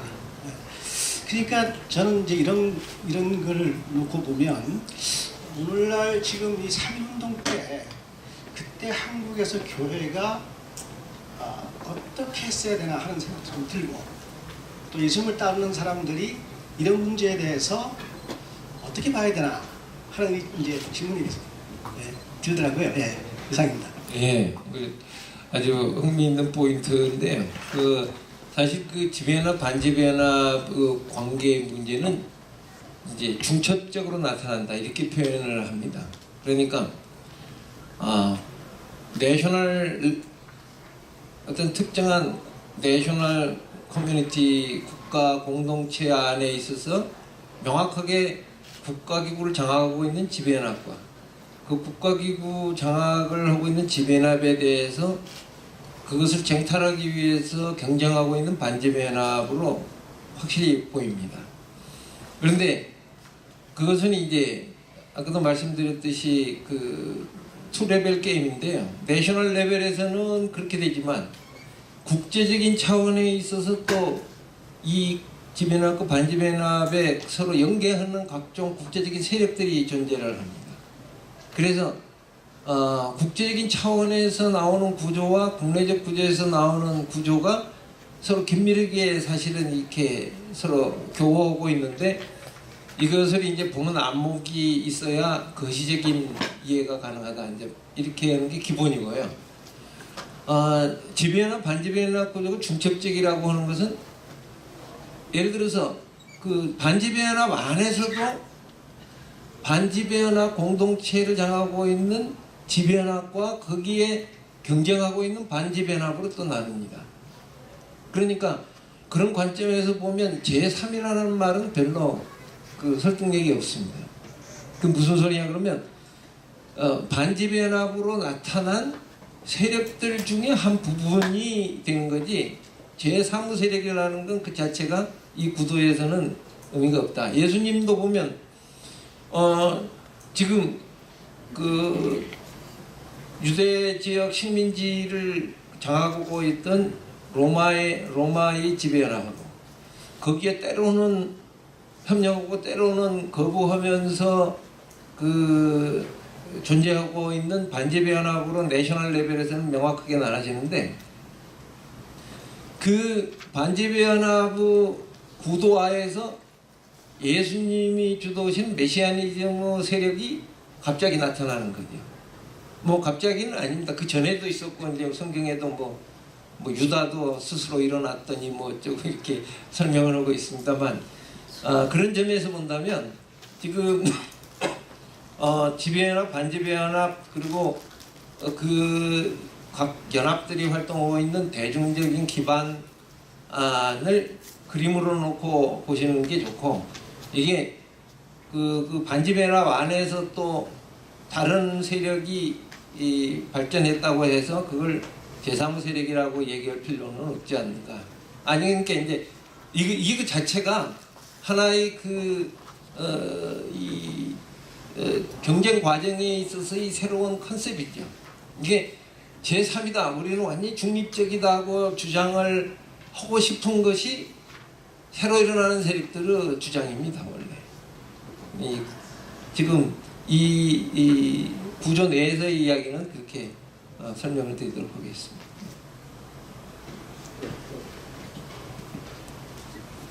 네, 우리 박상진 교수님 강연 아주 감명 깊게 잘 배웠고 들었습니다. 제가 얼마 전에 그 독일에 있는 기독교 학교 연합체 모임에 갔던 적이 있는데요. 거기에 한 그 선생님께서 저에게 이렇게 질문하신 적이 있습니다. 한국에 제일 큰 교회를 내가 알고 있는데 그 교회가 학교를 세웠느냐. 그래서 제가 뭐 대학 하나 세운 건 알고 있는데 다른 거는 잘 모르겠다 하니까 그분이 상당히 이상하게 생각을 하시는 거죠. 왜 그렇게 큰 교회가 학교를 세우지 않는지 자기가 이해가 안 된다는 것을 말씀하실 때 저도 참 큰 충격을 받은 적이 있습니다만 오늘 우리 잘 그 역사를 지적해 주셔서 감사를 드리고요. 저는 기독교 교육뿐만 아니라 우리 한국 교회 전체 교육의 문제, 또 입시 제도라든지 더 나아가서는 이 사교육 문제도 좀 깊이 있게 우리가 비판적으로 반성을 해야 되지 않을까 생각을 해봤습니다. 기독교 학교도 중요한데 우리 한국 교육 전체가 과연 올바른 방향으로 가고 있는가에 대한 좀 심각한 비판적 반성을 저는 한번 해보게 되는데, 가령 3.1 교육 당시 3.1절 운동 전후에 우리 한국 교육, 특별히 우리 기독교 교육이 살아 있었고 그때는 사교육이라는 게 전혀 없었습니다만은 훌륭한 인재들이 많이 배출이 되었지 않습니까? 하지만 지금 우리나라에 보면 이 사교육이 저는 어쩌면 우리나라 교육 전체를 망치고 있지 않는가 하는 그런 우려가 많이 생깁니다. 예산이 사교육 비용이 20조가 넘어간다고 해도 그것을 이렇게 개선하거나 줄이거나 좀 변화를 주려고 하는 모습들이 잘 보이지 않고 이런 부분들이 저출산을 낳게 되고 또 입시 제도가 너무 청소년들에게 큰 부담을 주고 자살률을 증가시키고 이런 여러 가지 교육제도 전반에 대한 좀 기독교 교육에서 새롭게 변혁을 하고 좀 더 개선할 수 있는 또 그런 어쩌면 운동도 일어나야 되지 않을까. 특별히 사교육 부분이 저는 우리 한국 교육 전체의 어떻게 보면 좀 암적인 요소라고 저는 생각이 되거든요. 우리 학생들이 너무나 많은 고통을 당하고 심지어 고문까지 당하는 것을 보면서 이상 거기까지 마치겠습니다. 예. 그 간단하게 제가 답변을 드리면은요. 아주 정확하게 말씀을 하셨고, 제가 우리 한국의 교육을 톱니바퀴로 제가 좀 설명을 드리면은요, 제일 큰 톱니바퀴는 사교육입니다. 그 다음이 이제 중간 톱니바퀴가 공교육이에요. 왜냐하면은 뭐 학원에서 배웠지로서 이제 시작을 하니까 제일 조그만 톱니바퀴가 이제 교회 교육입니다. 가정 교육도 마찬가지고 뭐 기독교 학교도 조그만 톱니바퀴일 뿐이죠. 그런데 이 조그만 작은 톱니바퀴는 그 큰 사교육의 종속이 돼가지고 지금 교회 학교도 일종의 그 사교육 입시 위주 교육에 종속된 거거든요. 이 사교육을 움직이는 축은 부모의 욕망입니다. 스카이캐슬이 잘 보여준 것처럼 부모의 욕망에 의해서 한국 교육이 움직이는데, 저는 이 3.1운동도 마찬가지지만 이 작은 1.5%밖에 되지 않는 이 작은 톱니바퀴가 이 하나님의 교육, 하나님의 축과 연결이 된다면요, 이게 큰 톱니바퀴를 움직일 수 있다고 생각해요. 제가 이번 3.1운동 이 100주년을 맞이하면서 생각나는 시가 이상화 시인의 저항 시인이잖아요. 이분이 그 개벽지라고 하는 그 잡지에 이제 낸 시가 이제 그 빼앗긴 들에도 봄은 오는가라는 시인데, 지금은 남의 땅 빼앗긴 들에도 봄은 오는가. 저는 지금의 교회 교육이라든지 가정 교육이라든지 이게 기독교 학교도 마찬가지입니다. 완전히 입시 위주 교육에 뺏겼어요. 사교육에 뺏겼어요. 그래서 저는 그 시를 다시 기억하면서 진짜 빼앗긴 들에도 봄은 오는가 얘기한 것처럼 이 교회 교육이나 가정 교육이나 이 기독교 학교의 교육이 다시 한번 그 하나님의 교육으로, 원래의 그 기독교 교육으로 회복돼서 적은 톱니바퀴지만 이거 돌리자는 거죠. 예? 그래서 지금 뭐 우리가 학원 효율 흉보제라든지 뭐 여러 가지 운동도 하고 있지만은 그런 점에서 이 일반 세속 교육에 편입된 교회 교육의 문제 아주 너무 잘 지적해 주셨고, 그거를 해결하는 과제가 있다고 봅니다. 저희가 시간이 이미 지났기 때문에 딱 한 분만 질문을 받도록 하겠습니다. 혹시 질문을 한 1분 정도 좀 짧게 해주시고 답변도 좀 되도록 간략하게 해주시면 고맙겠습니다. 네, 정말 감명 있게 세 분 강연 잘 들어서 감사하고요. 뭐 이덕주 교수님께 한 가지 좀 여쭙고 싶은 거는, 사실 지금 우리가 3.1운동이라는 큰 주제하고 기독교라는 큰 주제를 얘기하고 있는데, 그 기독교가 과연 이제 3.1운동이라는 그런 것과 같이 하나의 일치된 어떤 목소리를 가지고 3.1운동을 했는가 하는 문제에 대해서 좀 여쭙고 싶은 거죠. 저는 길선주 목사가 지금 이렇게 평양신학교 출신이 최전선에 있었다는 사실에 대해서 굉장히 전 주목을 많이 하고 있지만 당시의 선교사들 또 혹시 이제 평양신학교와 그 교회를 같이 하지 않는 다른 신학이 한국 교회에 있고 또 그것이 이제 어떤 의미에서 한국 기독교가 3.1 운동을 하는 일에 있어서 어떤 관계 속에 있었는지 혹시 아시면 좀 듣고 싶습니다.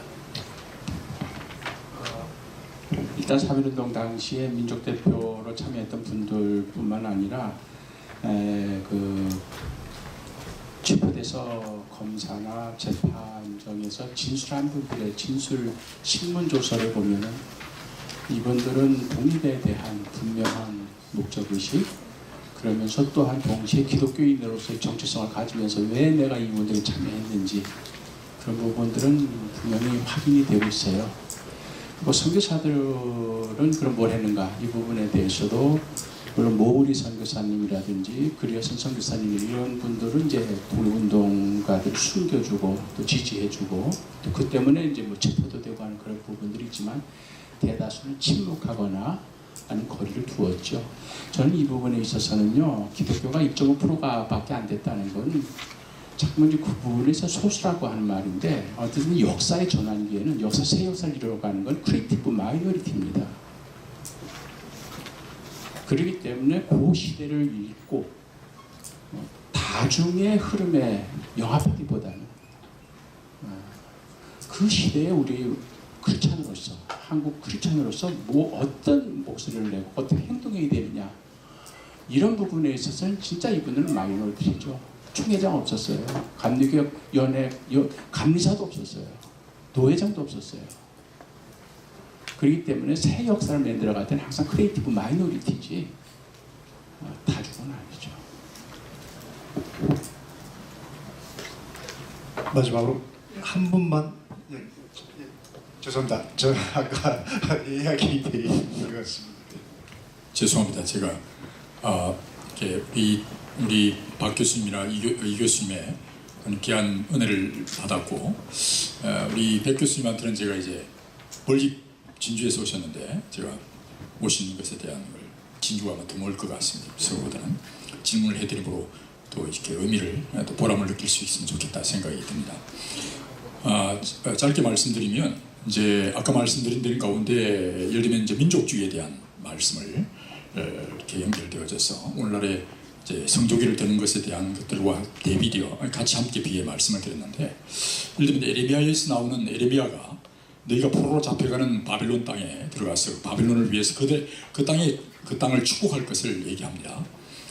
그럴 때 그것이 과연 그 민족적 성격과 하나님의 나라의 성격이 이렇게 아까 말한 대로 중첩되는 그 부분이 분명히 있는데 이것을 민족주의적인 한 면으로만 치부해버리는 것은 너무나 단순한 논리라고 생각이 들고 동시에 아까 오늘날의 정치 구조적인 입장에서 지배개혁, 지배연합, 반지배연합, 일반 대중과 국제체제라고 하는 이 프레임을 가지고 이것을 이제 분석한 어떤 철학적, 정치적인 구조에 의해서 이렇게 하셨는데 사실은 아까 우리 황 목사님도 잠깐 얘기했습니다만 지배연합, 반지배연합, 일반 대중, 국제체제라고 하는 그 배후에 숨어있는 주님은 인간의 죄로 인하여 욕심과 탐욕으로 인하여 온 것이라고 하는 그 본질적인 문제를 죄의 문제에 집중하셨던 것이죠.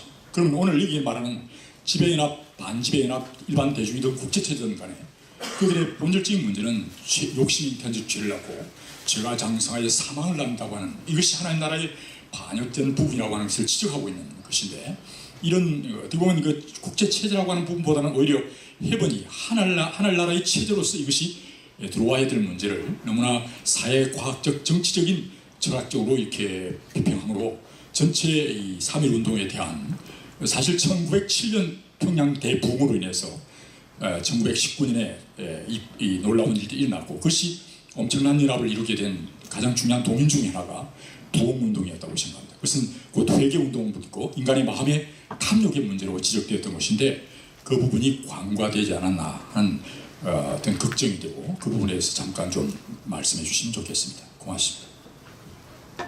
예, 이미 처음부터 말씀을 드렸습니다만 저는 그 3.1운동의 정치적 의의에 대해서 집중적으로 그것도 2차 자료들을 중심으로 검토를 했었습니다. 그런 점을 이제 한 개로 제가 미리 말씀을 드렸습니다. 그리고 한 가지 중요한 것은 우리가 죄라든지 구원과 같은 본질적이고 그 기본적인 그 인식에 대해서 지금 다 동의하는 분들이 되게 모이신 걸로 믿고 있습니다.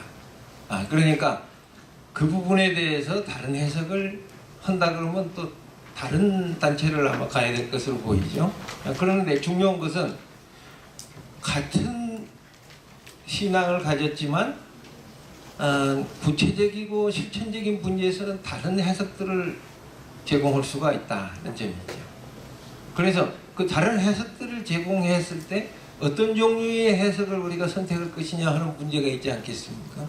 그러니 우리가 사회과학을 만약 그 모든 매사에 성령이 인도하시는 것이 즉각 나타난다면 사회과학 할 필요가 없을 것입니다. 그런데 중요한 것은 그것은 하나님 마음이시거든요. 우리가 이야기할 때 하나님 3.1 운동을 지금 해석하는 영역을 지금 부어주시옵소서 한다 해서 하나님이 그래라 그러고 바로 하지는 않습니다. 그래 이제 우리가 그 사회과학적 방법론을 개발하고 그것을 훈련을 받고 하는 이유, 또 예를 들면 신앙과 학문지에서도 다 그것을 받을 때 그걸 기준으로 검토를 하는 걸로 알고 있는데, 그런 이유는 하나님께서 보편적으로 주신 우리의 하나님 나라에 대한 비전을 우리가 가진 신앙과 이성을 통해서 어떻게 보다 신뢰할 수 있는 방법, 신뢰할 수 있는 지식으로 만들어 나가느냐 하는 과정이라고 지금 생각을 합니다. 그런 의미에서 이제 지금 3.1운동을 해석하는데 민족주의가 뭐냐든지 교회의 역할이 어떻게 되느냐 하는 것, 또 3.1운동 자체의 구성이 어떻게 되느냐, 어떤 교훈을 받을 거냐 하는 것도 다양한 방법론들을 가지고 한번 다 시도를 해보고 그것을 서로 내놓고 토론을 하는 것은 다 좋지 않을까 이렇게 생각을 합니다. 그러니까 지금 이제 각 분과별로 특히 나누셨을 때도 그 해당 분야에 전문적으로 들어가는 것 자체를 두려워할 필요는 없지 않느냐. 단지 그것이 과연 하나님의 나라에 보다 더 이미 와 있지만 그러나 지금 구현이 되지 않고 있는 하나님 나라에 더 가까이 가는 방법으로서 의미가 있느냐는 걸 우리가 이제 한번 계속 토론을 해보는 게 좋지 않겠나 싶습니다. 네, 감사합니다. 저희 시간상 이것으로 저희 주제 강연과 패널 토의를 모두 마치도록 하겠습니다. 장시간 동안 진지하게 경청해 주신 여러분, 그리고 그 세 분의 발제자 여러분께 진심으로 감사드립니다. 고맙습니다.